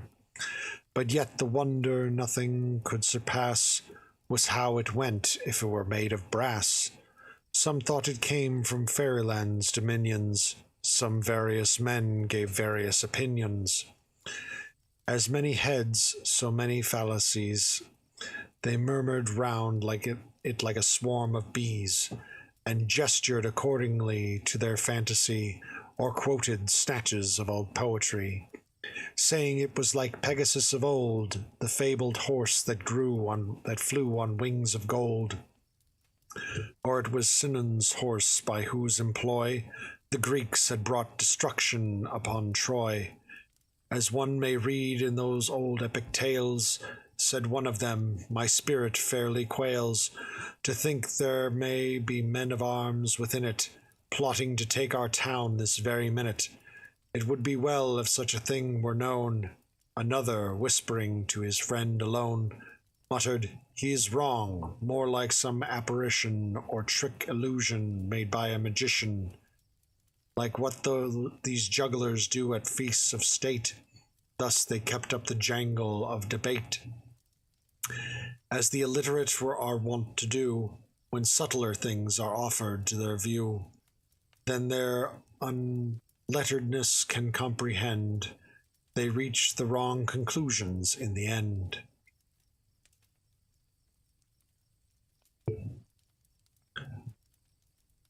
Some wondered at the mirror and its power. It had been taken to the master tower, and how such things could be foreseen in it. And others said that such a thing could fit quite naturally by the skilled direction of angles and by the laws of light reflection. And said there was another such in Rome.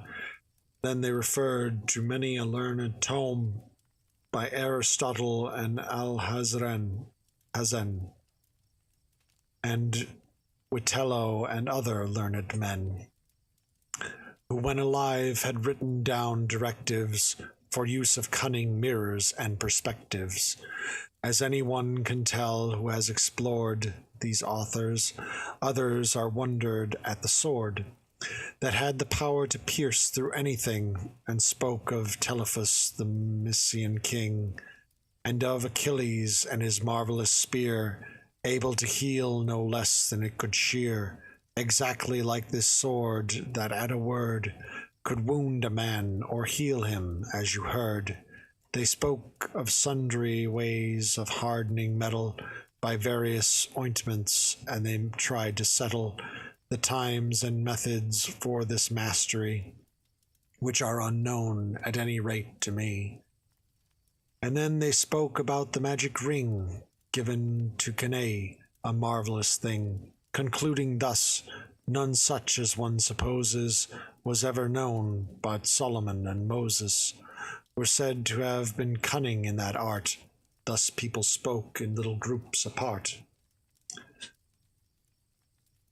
And others said how strange it was to learn that glass is made out of the ash of fern, though bearing no resemblances to glass, but being used to this they let it pass.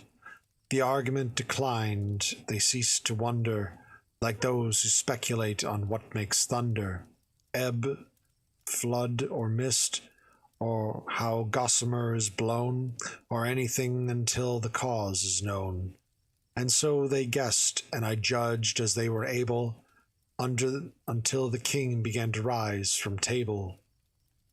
Phoebus was over the meridian line. It was the hour of the ascending sign of royal Leo, and with his Alderan,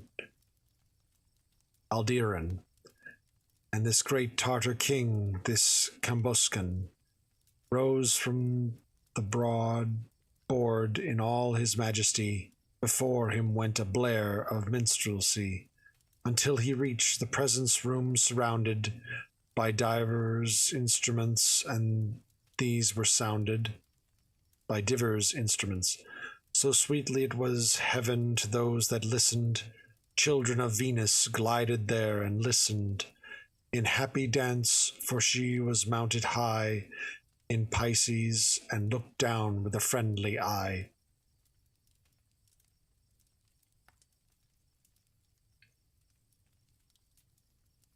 The noble king was seated on his throne. The stranger knight was fetched, and he alone was chosen forth to dance with Canae. Great was the revelling and jollity. It went beyond all dull imagination.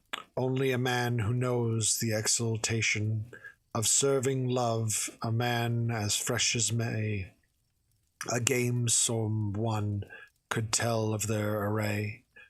For who could paint the circling of their dances, so foreign to us, or the countenances, so subtle smooth in their dissimulations, for fear of jealousy insultations.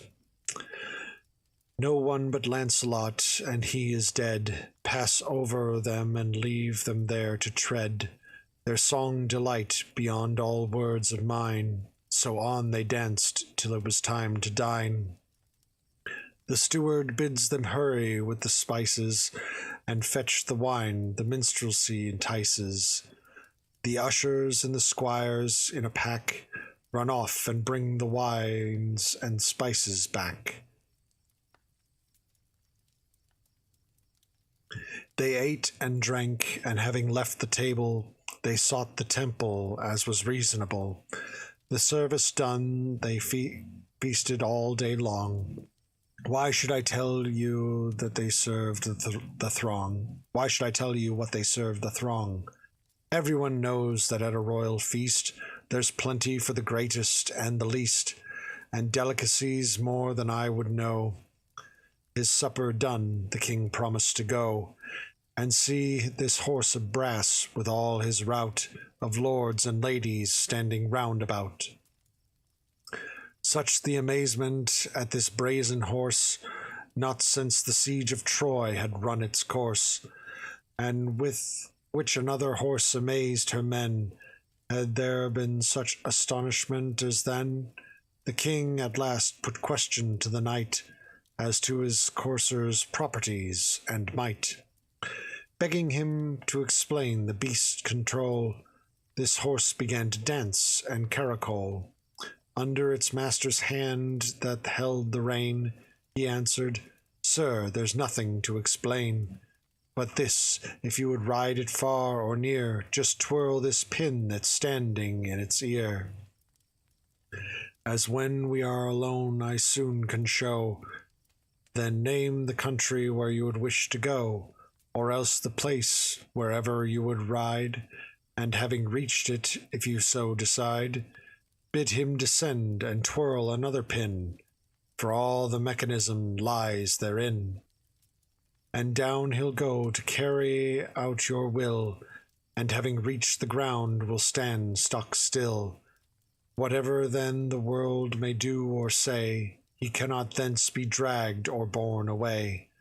To make him move or seek some other place, twirl this pin and he'll vanish into space. Yet disappear completely out of sight, yet will return to you by day or night. If you should please to summon him again, after a manner that I shall explain, to you alone, and that without delay, ride when you will, there is no more to say. The king, informed by what the knight had said, had once he had it firmly in his head, how to control the beast in everything, how blithe, how happy was this doughty king. And he returned to revel as before. Then they took off the bridle that it wore, and laid it with his treasures in the tower. The horse then vanished, it's beyond my power to tell you how. You get no more from me, and thus I leave enjoy my jollity. This Cambuscan feasting with all his train, till dawn of day had almost sprung again.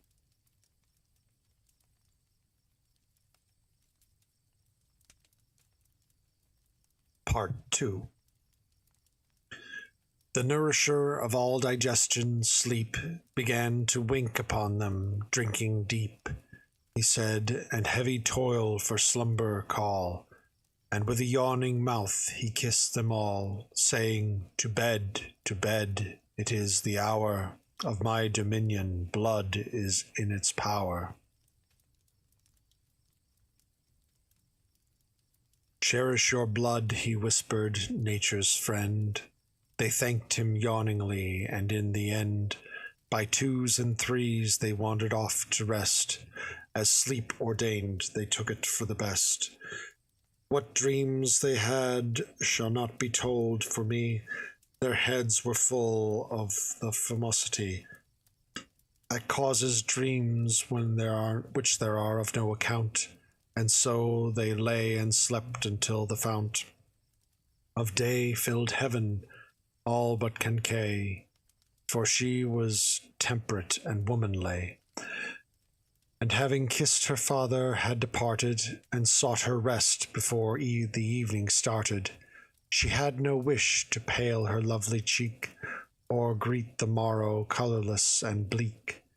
She slept her beauty's sleep, and then awoke, and at her waking in her heart there spoke such joy about her glass and magic ring, that 20 times she felt her colour spring. She had dreamed visions from the deep impression made by the magic glass, her new possession. So ere the sun began its upward glide, she called the waiting woman at her side, and told her that it was her wish to rise, like all old women, glad to be as wise as are their mistresses. The crone replied, What, madam, do you mean to go outside so early? Everyone is still asleep. I will arise, she said, I cannot keep in bed or sleep, I want to walk about. Her woman called the servants in a rout, and up they got, some 10 or 12 there were, and up rose Kankay, as fresh and fair, as bright and ruddy as the early sun, when by some 4 degrees it had begun to rise into the ram. It was no higher. When she was ready, forth at her desire, with easy pace and gown to greet the May, she lightly went to walk on foot and play. Some 5 or 6 were with her, and content, forth by an alley through the park she went. There was a mist that glided from the earth, and gave the sun a huge and ruddy girth, and yet it was so beautiful a sight, that all their hearts were lifted in delight. What with the season and the dawn light springing, and noise of all the birds in heaven singing, for instantly she knew what they were saying, and understood the meaning of their maying.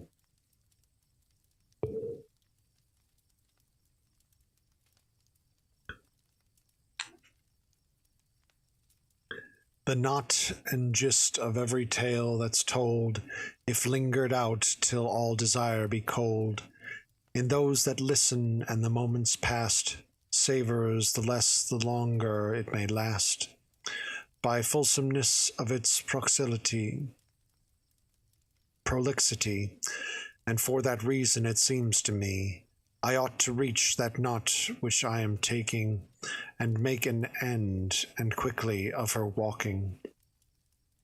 Amidst a tree so parched it seemed of chalk, where Kankay came dallying in her walk, above her head a falcon sat on high.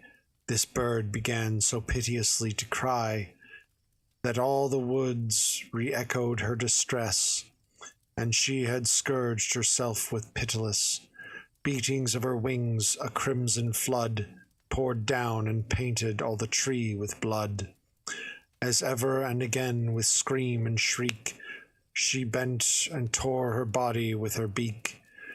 There is no tiger, no, nor cruel beast, that dwells in wood or forest, west or east, but would have wept, if weep indeed it could, in pity of her, shrieking as she stood. And never yet has been a man to tell, if only I could describe a falcon well, of such another bird as fair to see, both in its plumage and nobility, of form and attribute, or find her twin. It seemed this falcon was a peregrine.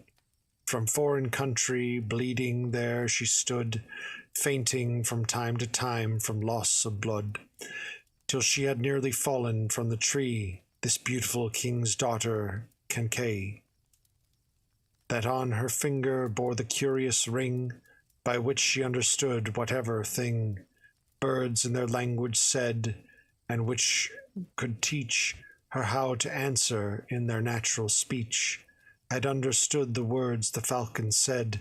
The pity of it almost struck her dead.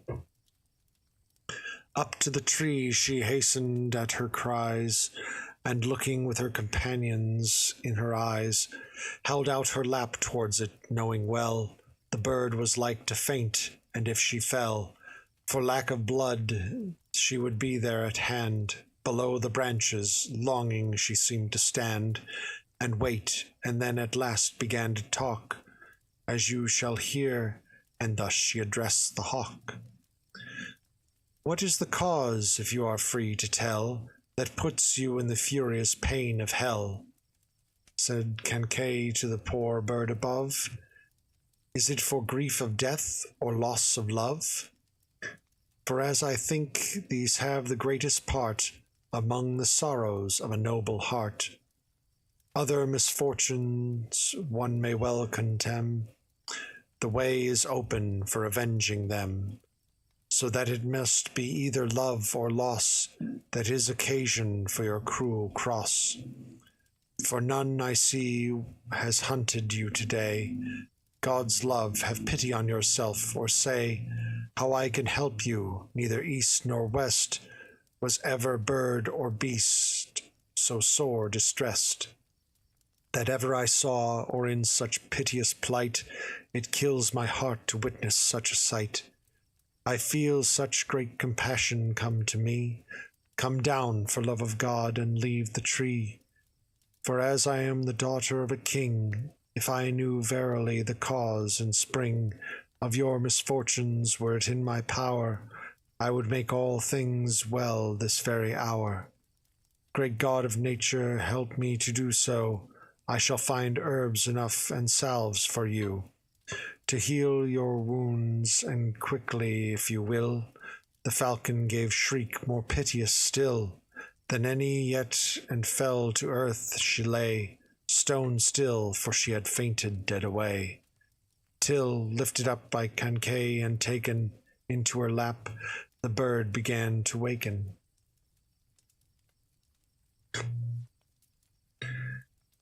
And, being recovered, had the strength to talk, answering in the language of a hawk. Please come out of the tree. No. That pity is swift to course in noble heart, feeling the likeness of another's smart, is daily proved, as anyone can see, both by experience and authority. For gentleness of birth and breeding shows itself in gentleness. You feel my woes, as I can see, and sure it is a falcon fashion, well fitting a princess to show compassion, as you have done, my lovely Kankay, in truth and womanly benignity, that nature planted in your disposition, and in no hope to better my condition, but to obey your generosity, and that others may be warned by me, as lions may take warning when a pup is punished. I will therefore take it up, and make a full confession of my woe, while yet there is time before I go.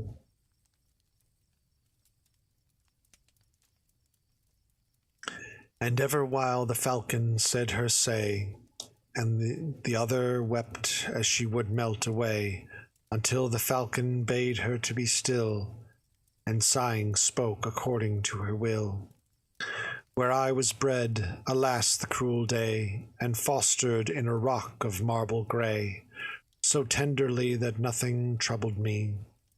I never knew the word adversity, till I could wing aloft into the sky. There was a tercelet that lived nearby, who seemed a very well of gentle breeding, yet he was filled with treachery exceeding. In all that's false he wore a humble cloak, and colour of true faith in all he spoke, an eagerness to please me and to serve.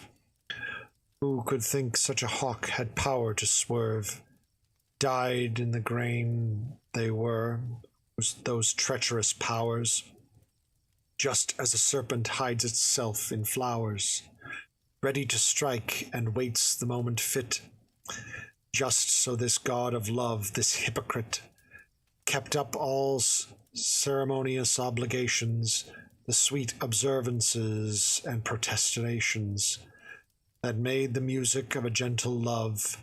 But as a sepulchre is white above, the rotting corpse within, as we are told, just so this hypocrite blew hot and cold, and in this way pursued his treacherous bent. None knew, unless the devil, what he meant. So long I heard his weeping and complaining, so long beheld the service he was feigning, my heart too foolish pitiful to sound him, all innocent of the treachery that crowned him. Fearing his death, or so it seemed to me, believed his oaths, believed him trustworthy, and granted him my love on this condition, that my good name, my honour and position, in public and in private, had no hurt, that is to say, according to desert. In him my heart and thought were his forever, but otherwise God knows, and he knew never. I took his heart, exchanging it for mine. How true the saying in the ancient line, thieves' thoughts are not the thoughts of honest men. Foreseeing things had gone so far by then, that I had fully granted him my love in such a way as I have told above, and had as freely given my heart as he had sworn his own was given up to me. Straightway this tiger with his double heart fell on his knees and played the humble part. With such devout and bashful reverence, he seemed a noble lover, one whose sense was ravished, one would think, for every joy. Not Jason, no, nor Paris, Prince of Troy. Did I say Jason? Sure, no other man, since Lamech who first began. So it is said, the game of loving two has ever since the world itself was new thought or contrived the 20,000th part of counterfeited sophistry and art, as did my love, none fit to tie his shoe where there was double-faced deceit to do. Not one to pay the thanks he paid to me, and yet his manner was heaven to see. For any woman, be she ne'er so wise, painted and trim and barbered to the eyes, both in his words and in his countenance, I loved him then for his obedient glance, and for the truth I judged was in his heart, so that at any time he felt the smart of pain were it so little as a breath, and I was told it seemed the twist of death tore at my heart, and so it grew to his, my will became the instrument of his. That is to say, my will obeyed his mood in everything as far as reason would. Within the bounds of honour nearer, nearer, we grew together, none so dear, none dearer than he, God knows, and none shall ever be. This lasted for 2 years, perhaps, or 3, and I suppose nothing of him but good. But at his final ending thus it stood. As fortune willed, he had to leave the land in which I lived. Ah, never make demand of what I felt in sorrow, ask no question. I cannot picture it, for no suggestion would paint the truth. But this I boldly say, I knew the pain of death that fateful day. Such was my grief he had to go. He took his leave with such a world of woe, so sorrowfully that I felt assured his feelings were no less than I endured. Hearing him speak, seeing his change of hue, I was so certain he was wholly true, so certain he would come to me again, and very soon, if ever were plain.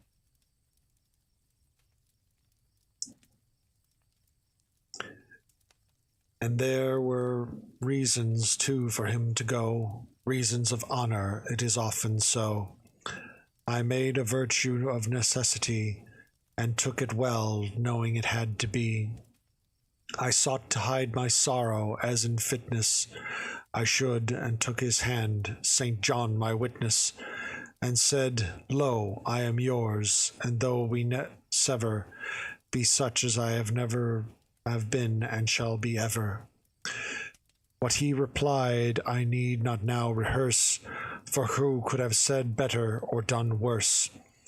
Yes, what he said was well enough, and soon the thing was done. Ah, long should be your spoon when supping with the devil, so they say. And so at last he went upon his way, and forth he flew, whither it seemed him bent. Yet later, when he had a mind to rest, I think he must have had the text in mind, that everything according to its kind seeks its own pleasure, so they say, I guess. Man by his nature seeks new fandangledness, as do those birds that people keep in cages. One cares for them day long, and one engages to get them straw as fair as and soft as silk, and gifts of sugar, honey, bread, and milk. Yet on the instant that the slide is up, the foot will spurn away the proffered cup, and to the woods they fly for worms to eat. Such is their longing for new-fangled meat. The love for novelty their natures give them, no royalty of blood has power to save them. So with this tercelet falcon, woe the day, although of gentle birth, though fresh and gay, handsome, adoring, good in everything, one day he saw a kite upon the wing, and suddenly he felt a love so hot, for this same kite my love was clean forgot. And thus he broke his faith in foul delight, and thus my love is servant to a kite, and I am lost, and there is no remedy. She ceased with a scream of agony. She swooned away in her protectress's arms, great the lamenting for her falcon's harms. That Cancay and all her ladies made, not knowing how to soothe her or persuade. Cancay bore her homeward in her lap. In softest plasters she began to wrap the falcon's wounds that her own beak had torn, and Cancay went delving eve and morn, For herbs out of the ground new salves she made, from precious grasses of the finest shade, to heal her hawk, indeed, both day and night, she lavished on her all the care she might. Beside her bed she made a little mew, to house the falcon hung with velvet blue, to signify fair faith so often seen in women, and the mew was painted green. Without, with pictures of these treacherous fowls, like tytophers and terslets and owls. And there were magpies painted too, to chide them spitefully, to clatter and deride. Thus I leave Kincaid to nurse her hawk, and of her ring at present I will talk no more, till I return to make it plain how the poor falcon got her love again. Repentant as the tale I tell will show, through the good officers of Camballo, son of the king of whom I have made mention, but for the moment it is my intention to tell adventures and the feats of war, such marvels as you have never heard before. First I will tell about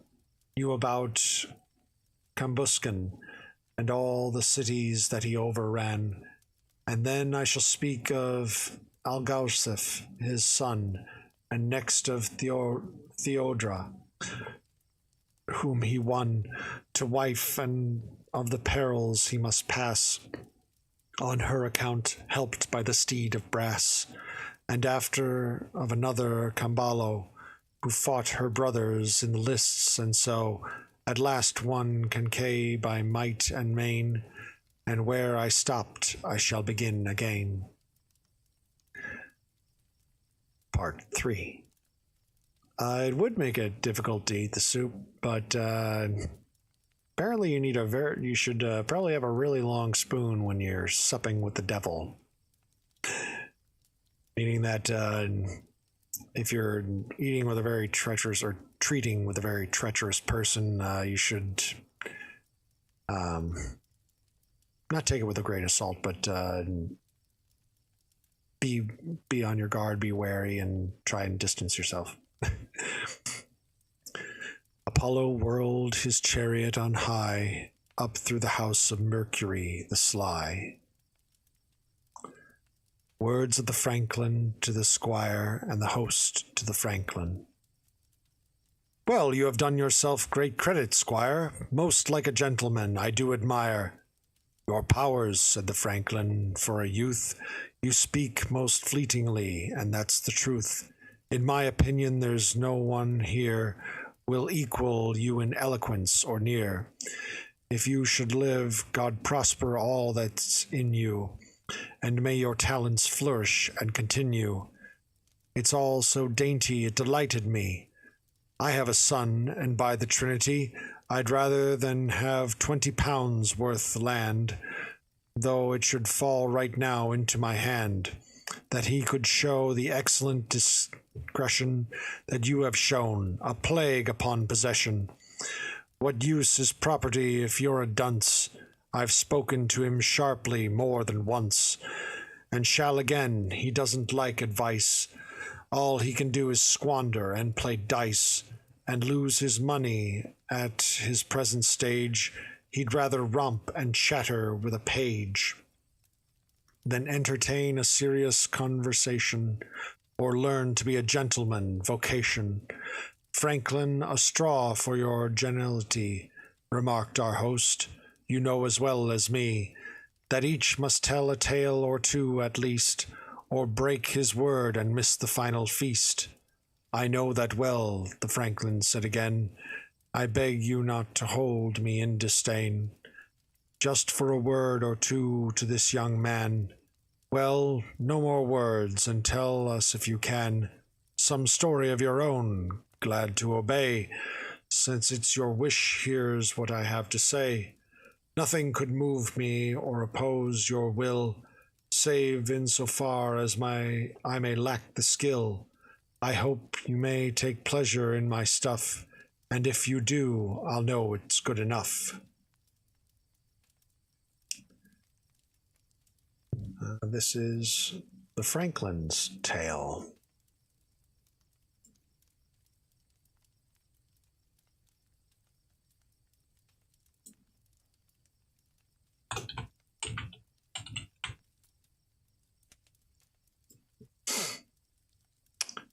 I don't know if that's supposed to be Franciscan. If it's worded like that. My great uncle was my grand uncle was a Franciscan priest. Oh no, sorry, he was a Dominican priest. Franciscans believe in poverty. Dominicans are,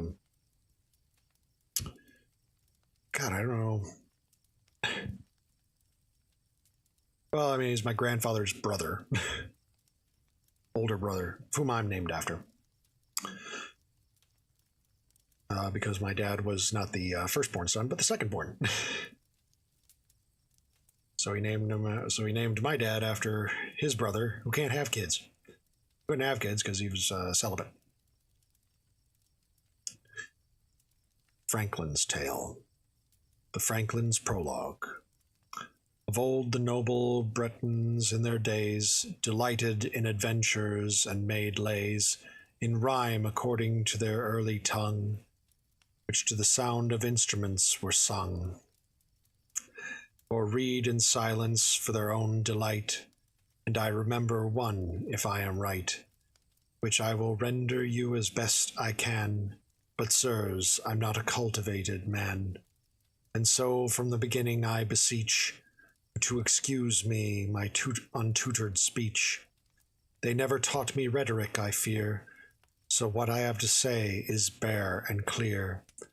I haven't slept on Mount Parnassus, no, nor studied Marcus Tullius Cicero.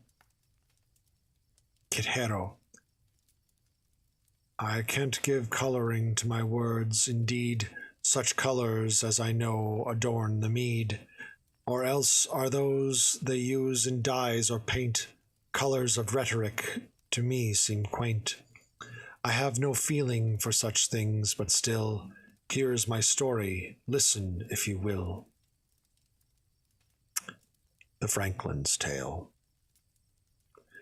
In Brittany, or as it then was called, Armorica, there was a knight enthralled to love, who served his lady with his best in many a toilsome enterprise and quest, suffering much for her ere she was won. She was among the loveliest under the sun, and came from kindred of so high and a kind, he scarce had the temerity of mind to tell her of his longing and distress, but in the end she saw his worthiness, and felt such pity for the pains he suffered, especially for the meek obedience offered, that privately she fell into accord, and took him for her husband and her lord. The lordship husbands have upon their wives, and to enhance the bliss of both their lives, he freely gave his promise as a knight, that he would never darken her delight by exercising his authority against her will or showing jealousy, but would obey in all with simple trust, as any lover of a lady must, save that his sovereignty in name upon her he should perceive, lest it should shame his honor. She thanked him, and with great humility replied, Sir, you show us a courtesy, so fair in proffering me to free arraign. God grant there never be betwixt us twain, though any fault of mine dispute or strife, Sir, I will be your true and humble wife. Accept my truth of heart, or break my breast. Thus they were both in quiet and at rest. For there is one thing, my lords, it's safe to say, lovers must each be ready to obey, The other, if they would long to keep company, love would not be constrained by mastery. When mastery comes, the god of love anon stretches his wings, and farewell, he is gone. Love is a thing as any spirit free. Women by nature long for liberty, and not to be constrained or made a thrall, and so do men, if I may speak for all. Whoever's the most patient under love has the advantage and will rise above. The other, patience, is a conquering virtue. The learned say that, if it not desert you, it vanquishes what force can never reach. Why answer back at every angry speech? No, learn forbearance, or, I'll tell you what, you will be taught it, whether you will or not. No one alive, it needs no arguing, but sometimes says or does a wrongful thing. Rage, sickness, influence of some malign, star constellation, temper, woe, or wine, spur us to wrongful words or make us trip. One should not seek revenge for every slip, and temperance from the times must take her schooling in those that are to learn the art of ruling. And so this wise and honorable knight promised forbearance to her that he might live the more easily, and she, as kind, promised there never would be fault to find.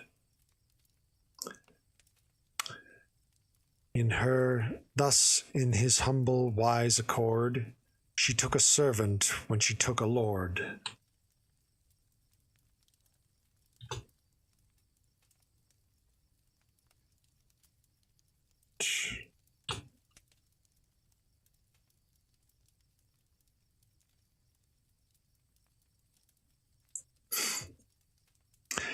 A lord in marriage, in a love renewed, by service lordship set in servitude.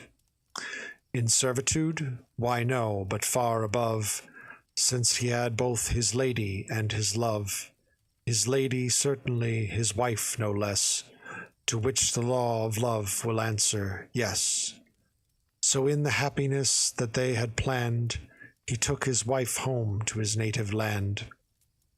With joyful ease, and reached his castle there, by Penmarch Point, not far from Finisterre. And there they lived in amity unharried. Who can recount, unless he has been married, the ease, the prosperous joys of man and wife? A year or more they lived their blissful life, until it chanced the night that I have thus described, and who was called Arvergus of Caerhud, planned to spend a year or so in Britain, no, not Brittany, to go, and seek high deeds of arms and reputation. In honor that was all his inclination. He stayed 2 years, at least the book says thus. Now I will pause about Arvergus. And I turn to speak of Dorigen, his wife, who loved her husband as her own heart's life. She wept his absence, sighed for him, and pined, as noble wives will do when so inclined. She mourned, lay wakeful, fasted and lamented, strained by a passion that could be contented only by him, and set the world at naught. Her friends, who knew the burden of her thought, brought her such consolations as they might. They preached to her, they told her day and night, you'll kill yourself for nothing, such relief and comfort as is possible to grief. They fuss about to find, and finding press upon her to relieve her heaviness. Slow is the process, it is widely known, by which a carver carves his thought in stone, yet cuts at last the figure he intended, and slowly too, thus soothed and thus befriended, Her soul received the point of consolation through hope and reason, and her long prostration turned to recovery. She ceased to languish. She couldn't be always suffering such anguish. Besides, Avergus has, as it befell, sent letters to her saying all was well, and that he shortly would be home again, only for that her heart had died of pain. Her friends, seeing her grief begin to ease, begged her for heaven's sake and on their knees to come and roam about with them and play, and drive her darker fantasies away. And finally she gained their request, and clearly saw it would be for the best. Her husband's castle fronted on the sea, and she would often walk in company. High on the ramparts, wandering at large, many a ship she saw and many a barge, sailing such courses as they chose to go, but these made part and parcel of her woe.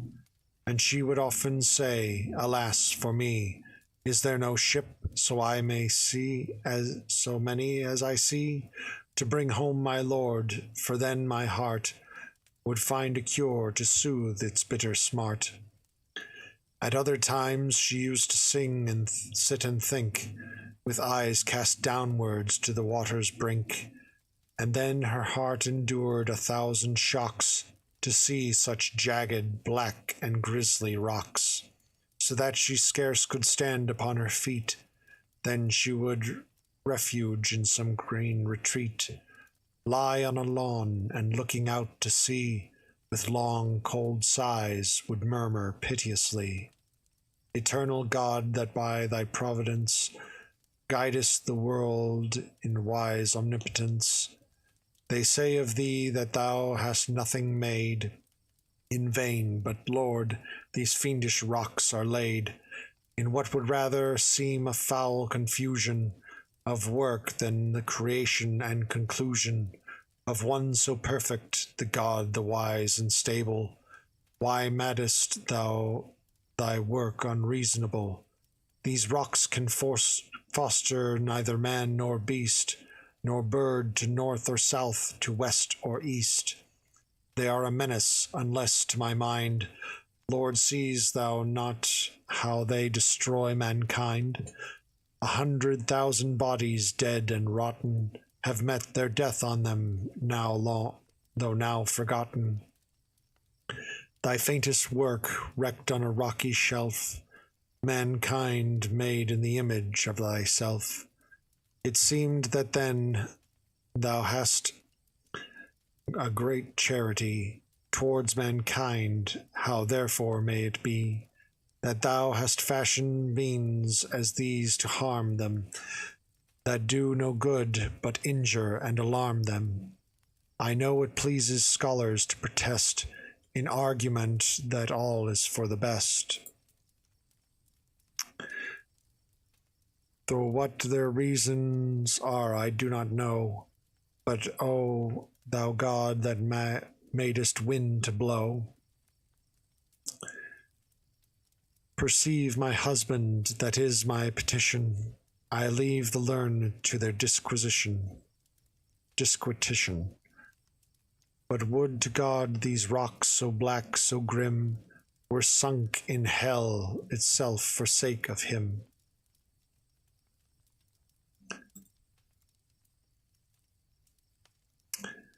They are enough to kill my heart with fear. Thus she would speak with many a piteous tear. Her friends could see it, gave her no relief to roam the shore, but added to her grief. And so they sought amusement somewhere else. They led her by the waterways and wells, and many another scene of loveliness. They danced and played backgammon, they played chess. And so one sunny morning, as they'd planned, they went into a garden near at hand, where they had staged a picnic and supplied victuals enough and the other things beside. And there they lingered out the happy day. It was the morning of the 6th of May. And May had painted with her softest showers a garden full of leafiness and flowers. The hand of man with such a cunning craft had decked this garden out in pleach and graft. There never was a garden of such price, unless it were in paradise. The scent of flowers and the freshening sight would surely have made any heart feel light that ever was born, save under the duress of sickness or a very deep distress. Pleasure and beauty met in every glance, and after dinner they began to dance. And there was singing. Dorigen alone made her continual complaint and moan, for never among the dancers came to view her husband that was her lover too. Nevertheless, she had to pass the day in hope and to let her sorrows slide away. Now in this dance among the other men, there danced a squire before Dorigen, fresher and jollier in his array, in my opinion, than the month of May. He sang and danced better than any man there is or has been since the world began. He was, what's more, if I could but contrive to picture him, the handsomest man alive, young, strong, and wealthy, mettlesome, discreet, and popular as any you could meet. And shortly, if I am to tell the truth, all unbeknown to Dorigen, his youth, a lusty squire and servant in the game, of Venus and Aurelius was his name, had loved her best of any for 2 years, and longer so it chanced, but still his fears had never let him bring the matter up. He drank his penance down without a cup. He had despaired of her and dared not say more of his passion than he might convey. In general terms, by saying that he burned with love that his love was not returned. On all such themes he fashioned many a phrase, wrote songs, complaints, roundels, and verlays, saying his griefs were more than he dared tell. He languished as a fury did in hell, and he must die, he said, as Echo did, for young Narcissus and the love she hid. But in no other way, as he said above, had he the courage to confess his love, save that perhaps from time to time at dances, where youth pays love's observances his glances, it well may be the world linger on her face. It well may be would linger on her face, beseechingly, as is the common case. But she was unaware of what he meant. Nevertheless, it happened ere they went.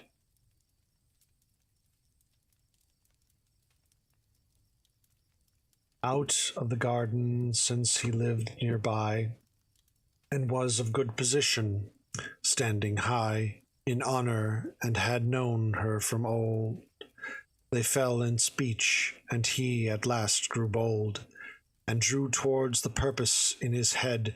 Taking his opportunity, he said, "Madam, by God's green earth and all its treasure, had I imagined it could give you pleasure, that day on which your lord Arvergus went over sea, then I, Aurelius, would have gone too, and never come again.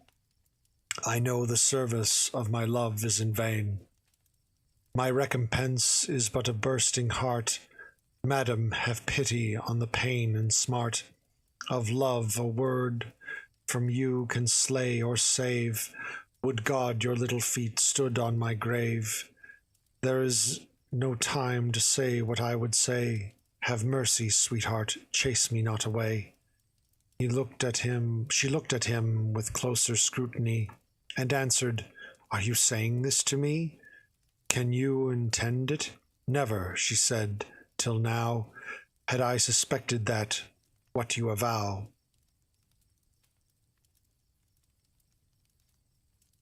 But by the Lord that gave me soul and life, I never mean to prove a faithless wife.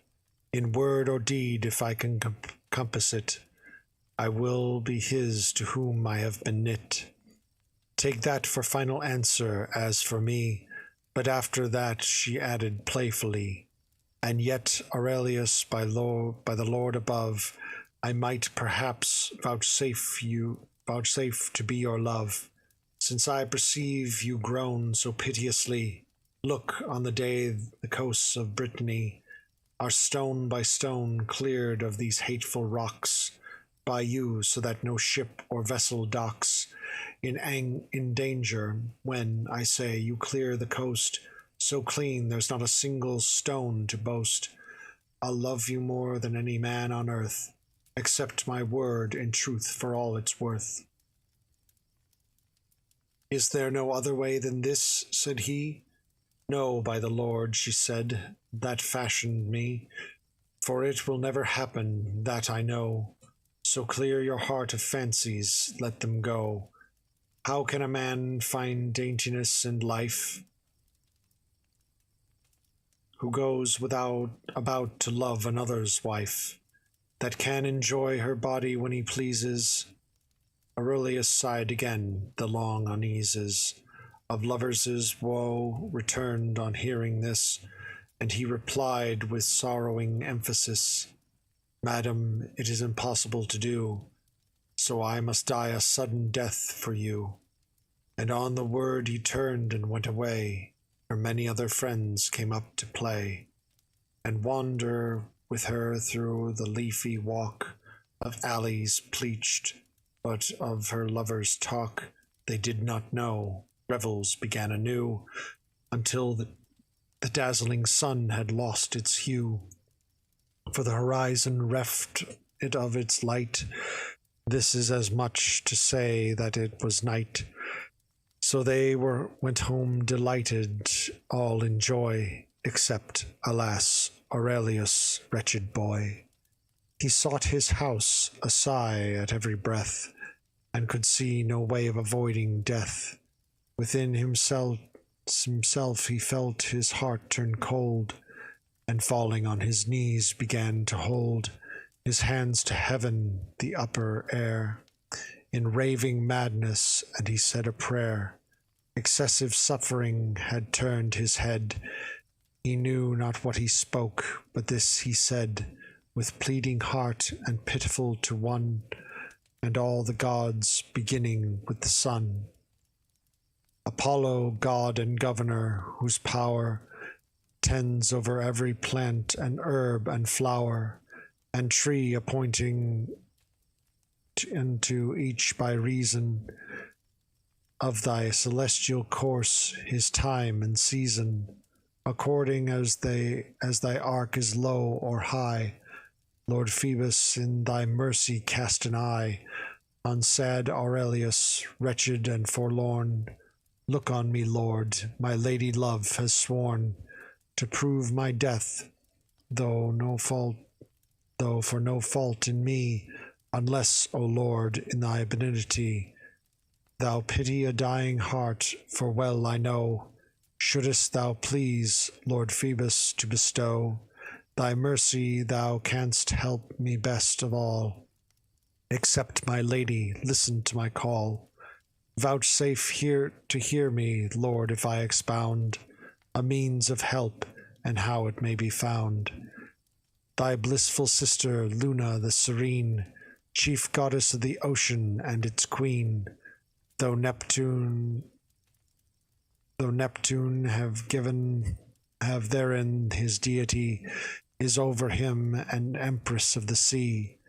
Thou knowest, Lord, that just as her desire is to be lit and quickened by thy fire, for busily she follows after thee, just so the natural longing of the sea follows on her, and so it is bound to do. She is goddess of the rivers too. And so, Lord Phoebus, this is my request. Do me this miracle, or burst my breast. That even now, at thy next opposition, which is to be in Leo, thou petition thy sister to bring floods so much increased that they shall rise 5 fathom at the least, above the highest rock that now appears in Brittany, and let this last 2 years. Then to my lady I can safely say, keep truth with me, the rocks are all away. Lord Phoebus, do this miracle for me now. Beg her to go no faster, Lord, than thou. I say, beseech thy sister that she go no faster than thyself 2 years or so. Then she will stay at full, and at their height the spring floods will continue day and night. And should she not vouchsafe in such a way the granting of my lady, then I pray that she may sink the rocks that they be drowned within her own dark region underground, where Pluto dwells, for while they are above, I cannot hope to win my lady love. Barefoot to Delphi will I go and seek thy temple, see the tears upon my cheek. Lord Phoebus, have compassion, grant my boon. And on the word he fell into a swoon, and long he lay upon the ground in trance. His brother, who had heard of his mischance, found him and caught him up, and off to bed he carried him with torment in his head. I leave this woeful creature, if to die, in desperation he must choose, not I. Meanwhile, Averagus, in health and power, came honorably home, the very flower of chivalry with other noble men. How art thou blissful now, my Dorigen? Thou hast a lusty husband for thy charms, thine own fresh knight, thy honored men-at-arms, that loves thee as his life, in whom thee springs no inclination to imagine things. Or ask if any one, while he was out, has talked to thee of love, but not a doubt entered his head. He had no thought in life, except to dance and joust and cheer his wife in blissful joy, and so I leave him thus, and turn again to seek Aurelius. In furious torment languishing away, 2 years and more wretched Aurelius lay, scarce with the strength to put his foot to ground. No comfort during all that time he found, except his brother, who had been a scholar, and who knew all about his woes and dolour. For to no other could Aurelius dare ever to say a word of his affair. More secretly he guarded his idea than Pamphilius his love for Galatea. To all appearances his breast was whole, but a keen arrow struck within his soul. A wound that's only surface healed can be, a perilous thing, you know, in surgery. Unless the arrowhead be taken out, his brother wept for him and fell in doubt of his recovery, until by chance it came to him when he was in France. At Orleans he was a student then. He lusted in his heart, like all young men, to study things prohibited, to read in curious arts of magic, and indeed such every hole and corner with defiance, to learn the nature of that special science. And he remembered how he took a look one morning in his study at a book on natural magic, which it chanced he saw, because a friend, then bachelor at law, though destined later to another trade, had hidden in his desk this book displayed, the workings of the moon. There were expansions in detail on the 28 mansions belonging to her. Nonsense such as that, for nowadays it isn't worth a gnat. Since Holy Church has managed to retrieve us and suffers no illusion now to grieve us. And so, remembering this book by chance, his heart suddenly began to dance, for joy within him quickly reassured.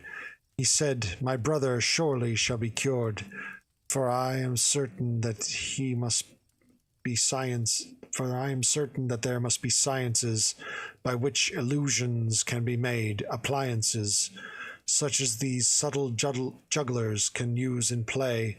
At banquets very often people say, these conjurers can bring into a large and lofty hall fresh water and a barge, and there they seem to row it up and down, sometimes a lion, grim and tawny brown, sometimes a meadow full of flowery shapes, sometimes a vine with white and purple grapes, sometimes a castle which by some device through stone and lime will vanish in a trice, or seem to at last to vanish out of sight.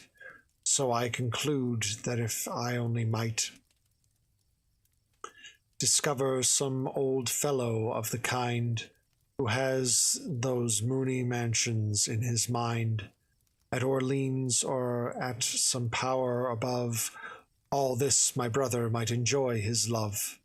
A learned man could hoodwink all beholders with the illusion that the rocks and boulders of Brittany had vanished one and all, and ships along the brink could safely call, coming and going, and if this could but last a day or two, the danger would be past. She will be forced to recognize his claim, or else she will at least be put to shame. Why draw my story out? What need be said? He went to where his brother lay in bed, and brought him so much comfort with his plot to visit Orleans that up he got, and stared off at once upon the road, high in hope of lightening his load. They neared the city when it seemed to be about 2 furlongs off, or maybe 3. They met a youngish scholar all alone, who greeted them in Latin in a tone of friendly welcome, and he struck them dumb in wonder with, "I know why you have come." And ere they went a step upon their way, he told them all he had in mind to say. The Breton scholar wanted to be told about the friends that they had known of old, and he replied that they were all now dead. He spoke with feeling, many tears were shed. Down from his horse Aurelius soon alighted to follow the magician, who invited him and his brother home, set them at ease, and served them victuals. Nothing that could please was lacking, and Aurelius soon decided he'd never seen a house so well provided. And the magician caused there to appear before their supper parks of forest deer, and he saw stags among them, antlered high, the greatest ever seen by human eye. He saw 100 of them killed by hounds, and others arrow-wounded lay in mounds. Next, when the deer had vanished, he was shown a river bank, and there a hawk was flown. By falconers they saw a heron slain. Then he saw knights at joust upon the plain. And after that Aurelius was entranced at seeing his beloved as she danced, and he, it seemed, was dancing with her too. And when the master of this magic view saw it was time, he clapped his hands and banished the figures, and farewell, our revels vanished. Yet all the time they had not left the house, while being shown these sights so marvelous, but sat within his study where there lay his books about them. There were none but they. His master called the squire who was to set their meal and said, "Is supper ready yet?" "It's very near an hour, I could swear," he added, "since I told you to prepare." When these two gentlemen came in with me to see my study and my library. "Sir," said the squire, "it's ready, and you may begin, if it so please you, right away." "Then let us eat," he said, "that will be best. These amorous people sometimes need a rest." After they'd eaten, bargaining began. What payment should his master artisan have to remove the rocks of Brittany from the Grenoble to where the Seine meets the sea? He made it difficult and roundly swore he'd take £1,000 for it or more. He wasn't too eager even at that price, Aurelius with his heart in paradise. Readily answered, "Fie on £1,000. I'd give you the world, which people say is round. The whole wide world, if it belonged to me. Call it a bargain, then, for I agree. You shall be truly paid it, on my oath. But look, be sure no negligence or sloth delay us here beyond tomorrow now." The scholar gave him answer, "That I vow." Aurelius went to bed in high delight, and rested soundly pretty well at night, all night. Tired by his journey, and with hope retrieved, he slept, the troubles of his heart relieved. And morning came, and soon as it was day, they made for Brittany by the nearest way. The brothers with the wizard at their side, and there dismounted, having done their ride. It was, so say the books, if I remember, the cold and frosty season of December. Phoebus grew old, his coppered face was duller than it had been in Cancer when his colour shone with the burnished gold of steaming morn, but now descending into Capricorn, his face was very pale, I dare maintain. The bitter frost, the driving sleet and rain, had killed the garden's greens and disappeared. Now Janus by the fire with double beard, his bugle horn in hand, sits drinking wine.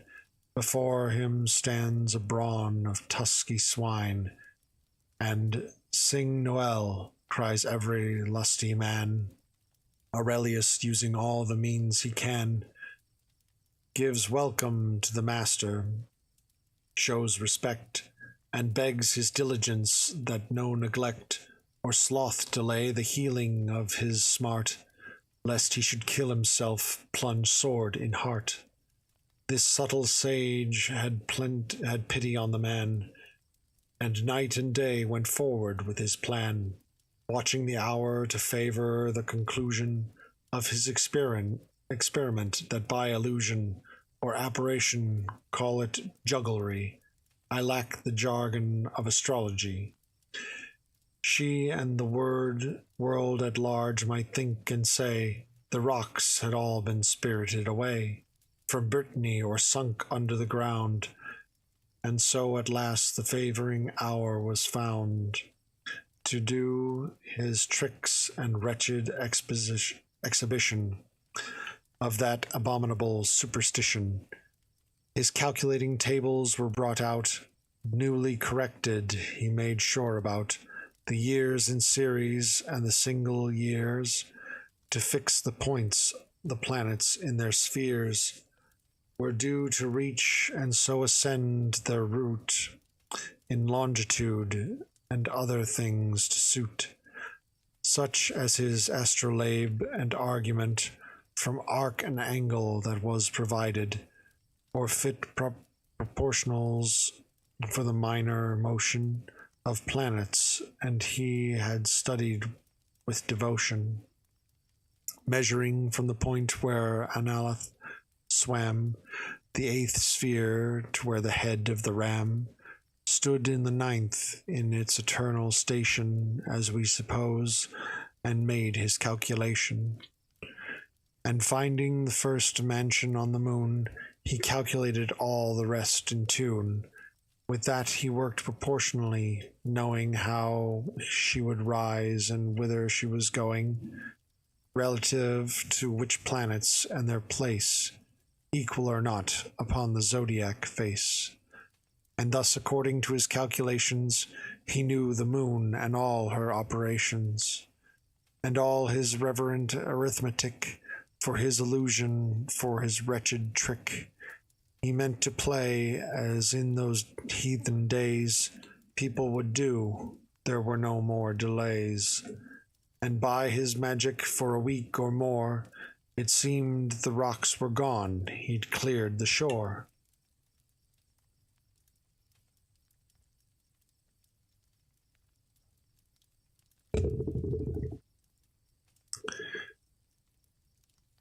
Aurelius, still despairing of the plot, nor knowing whether he'd get his love or not, waited for miracles by night and day, and when he saw the rocks were cleared away, all obstacles removed, the plot complete, he fell in rapture at his master's feet. Wretch as I am for what has passed between us, to you, my lord, and to my lady Venus, I offer thanks, he said, for by your care, as poor Aurelius is well aware, he has been rescued from a long dismay, and to the temple then he took his way, where, as he knew, his lady was to be. When he saw his opportunity, with terror in his heart and humbled face, he made obedience to her his sovereign grace. My truest lady, said this woeful man, whom most I dread and love as best I can, last in the world of those I would displease, had I not suffered many miscrees. For love of you, so many I repeat, that I am like to perish at your feet.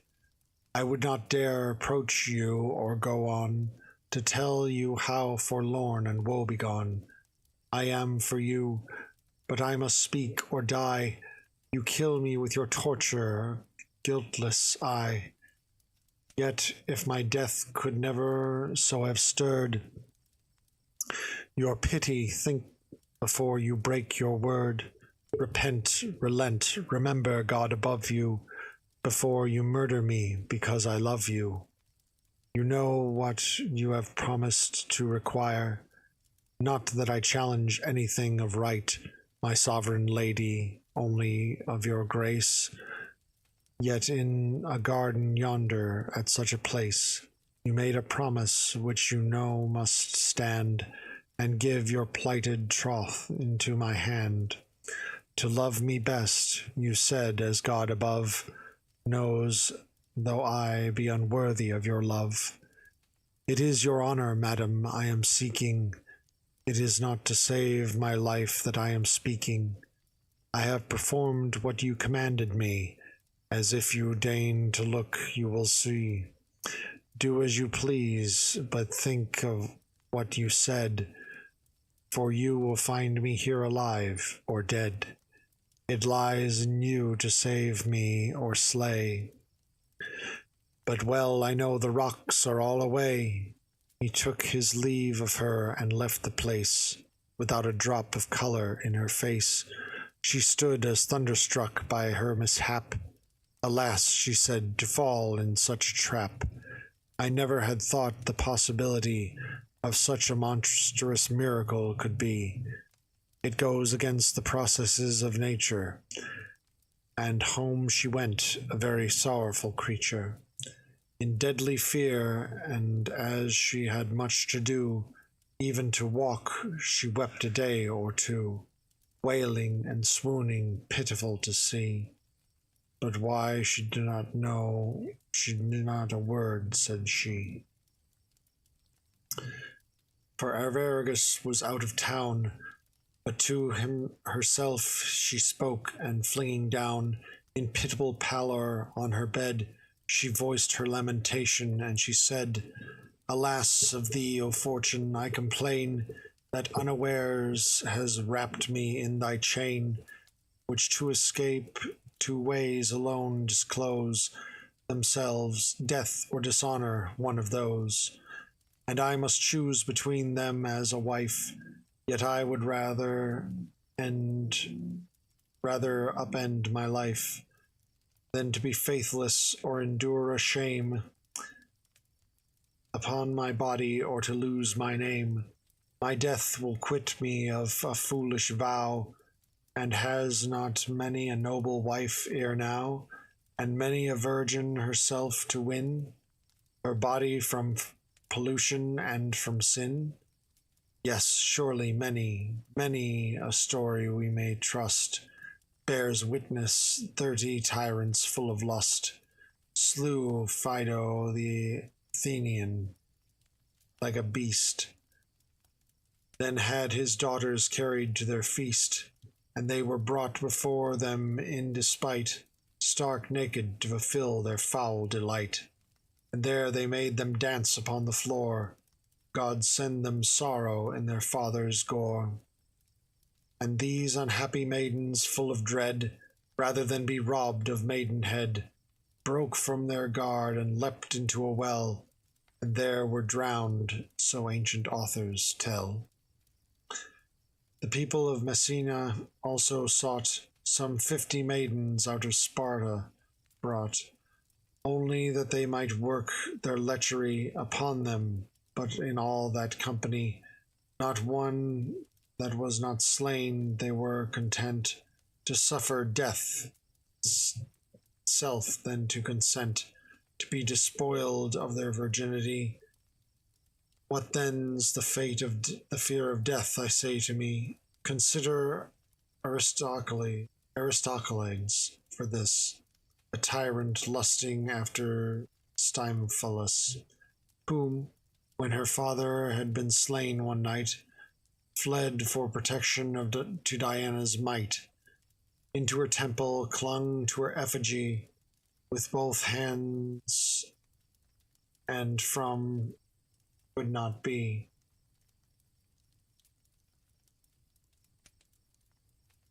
Dragged off, they could not tear her hands away till they had killed her, if a virgin may be seen to have so loath an appetite to be defiled by filthy man's delight.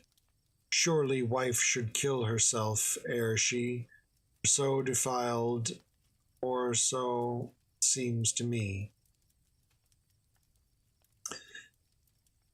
And what of Hasdrubal? Had he not a wife at Carthage who had rather take her life?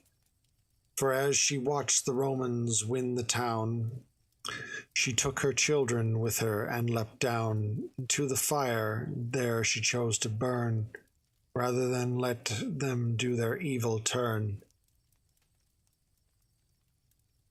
Did not Luxere choose death for her escape in Rome of old when she had suffered rape?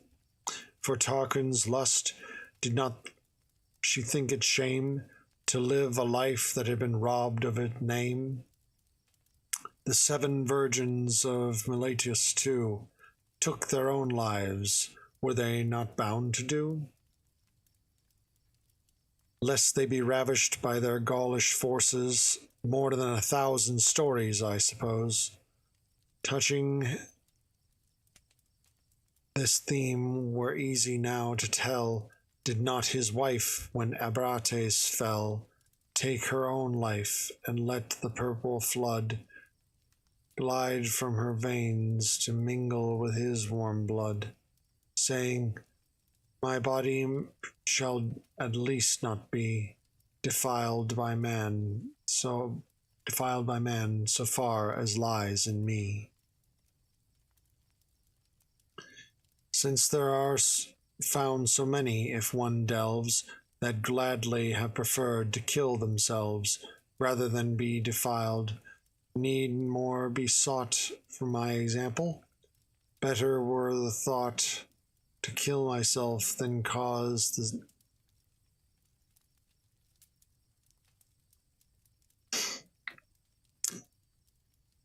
Better were thought to kill myself at once than suffer thus.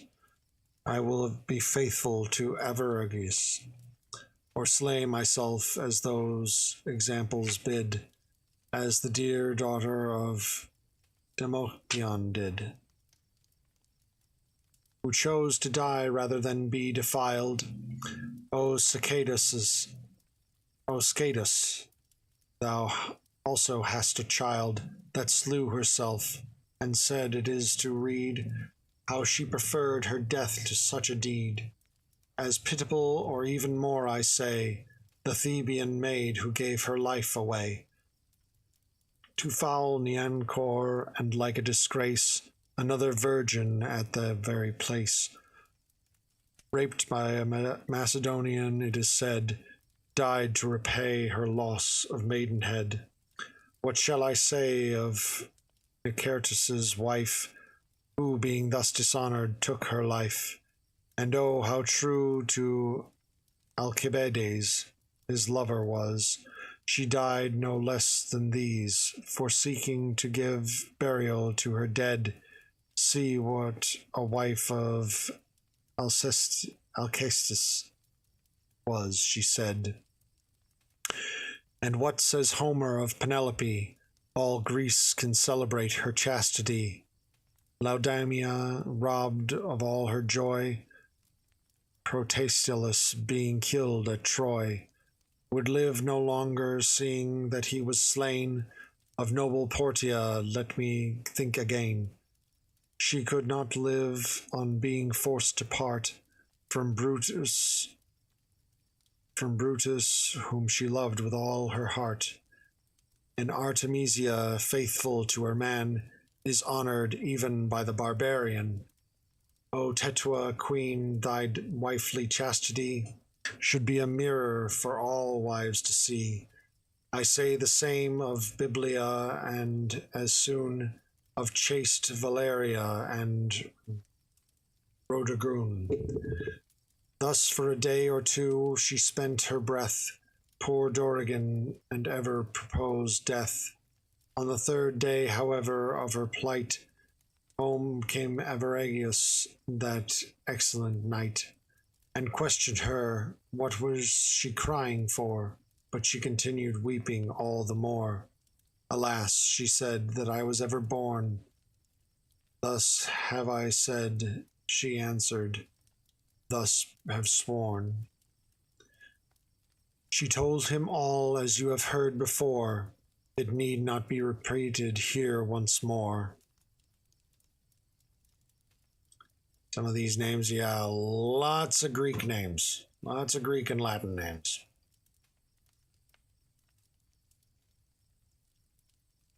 Her husband, gladly smiling, was with no fuss, but with a friendly look made answer thus. And is there nothing, Dorigen, but this? No, no, so help me God, with emphasis. She answered, is it not enough, too much? Well, wife, he said, it is better not to touch a sleeping dog, so I have often heard. All may be well, but you must keep your word.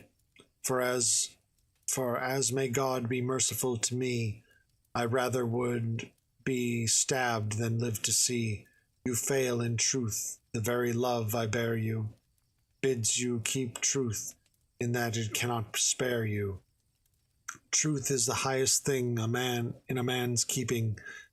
And on the word he suddenly burst out weeping, and said, but I forbid, on pain of death, as long as you shall live or draw your breath, that you should ever speak of this affair to a living soul. And what I have to bear, I'll bear as best I may. Now wash your face, be cheerful, none may guess at this disgrace. He called a maidservant and squire then, and said, go out with Lady Dorigen, attend upon her, whither she will say. They took their leave of him and went their way, not knowing why their mistress was to go. It was his settled purpose none should know.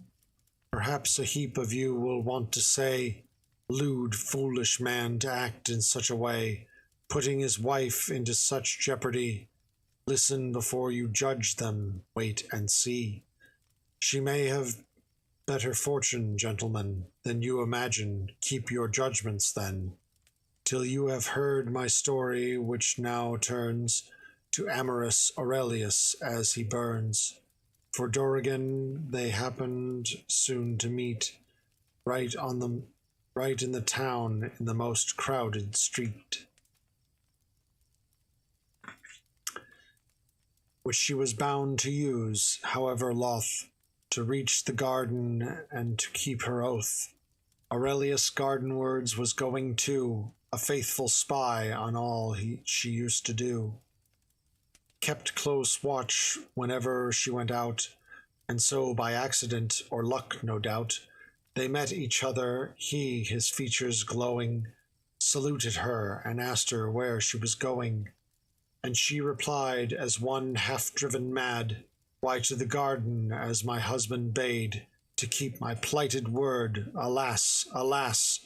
Aurelius, stunned at what had come to pass, felt a great surge of pity that arose at sight of Dorigen in all her woes, and for Arviragus, the noble knight, that bade her keep her word of honour white, so loth he was that she should break her truth, and such a rush of pity filled the youth, that he was moved to think the better course was to forego his passion than to force an act on her of such a churlish kind, and against such nobility of mind.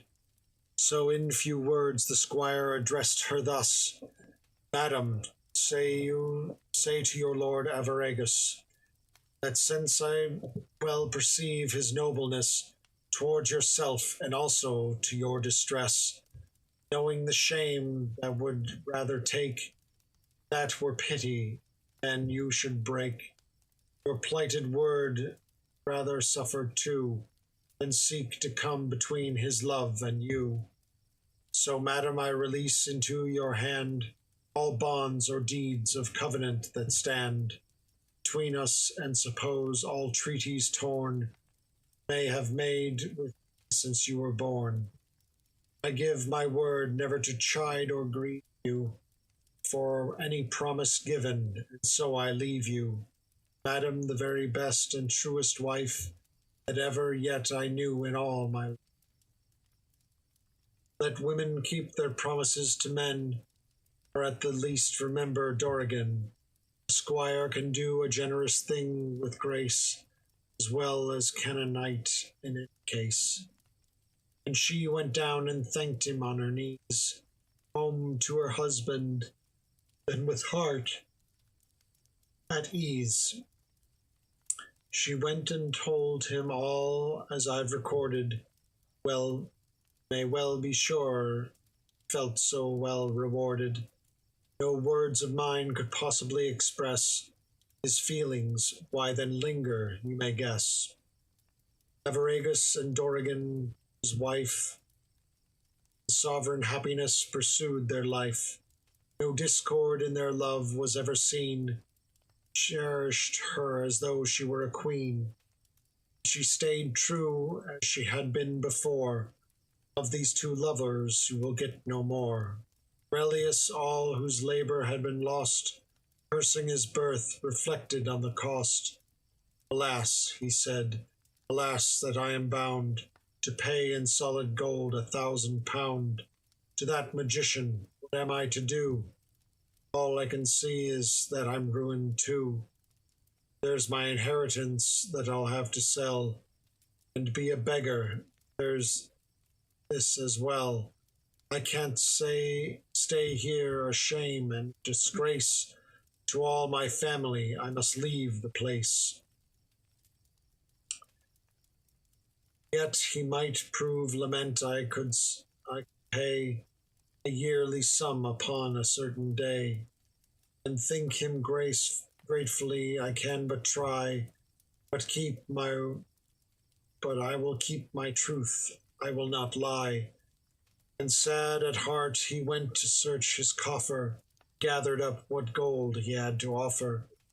His master some 500 pound, I guess, and begged him as a gentleman, no less, to grant him time enough to pay the rest.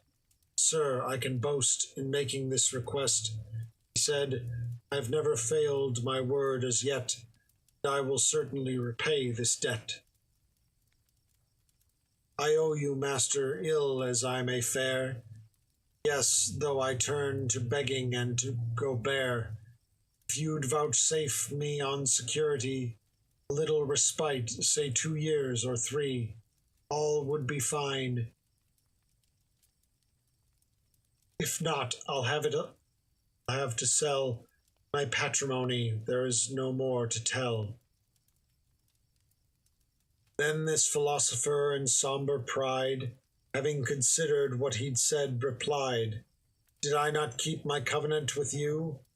You did indeed, he said, and truly too. And did you not enjoy your lady then? No, no, he sighed, and thought of Dorigen. What was the reason? Tell me if you can. Reluctantly, Aurelius then began to tell the story you have heard before. There is no need to tell you once more. He said her husband, in his nobleness, would have preferred to die in his distress, rather than his wife should break her word.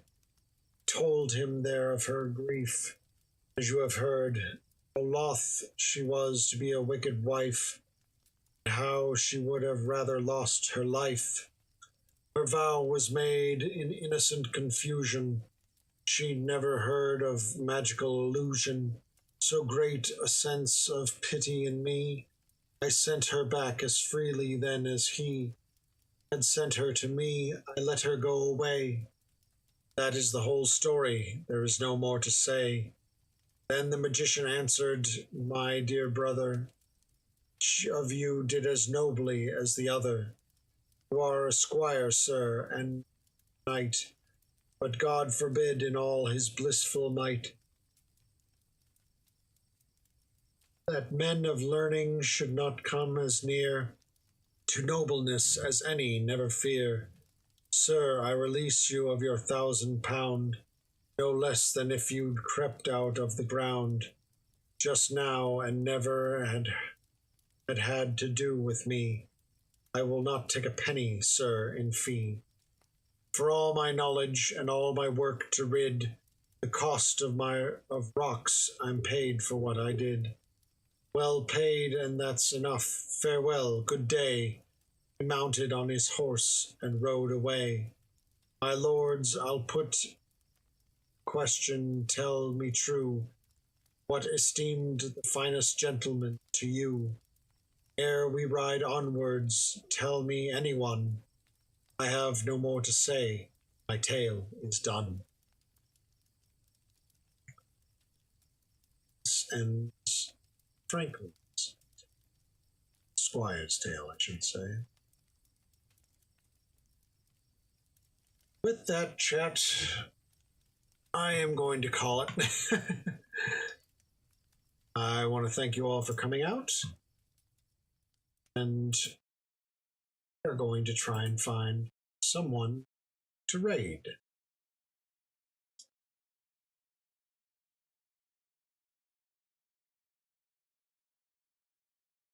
So let's see who's available.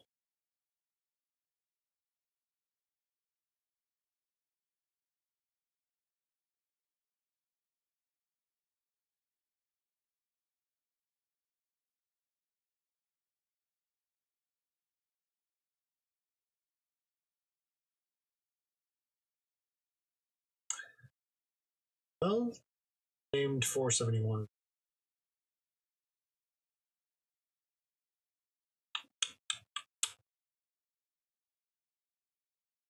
Kirscher's available, but I haven't rated named 471.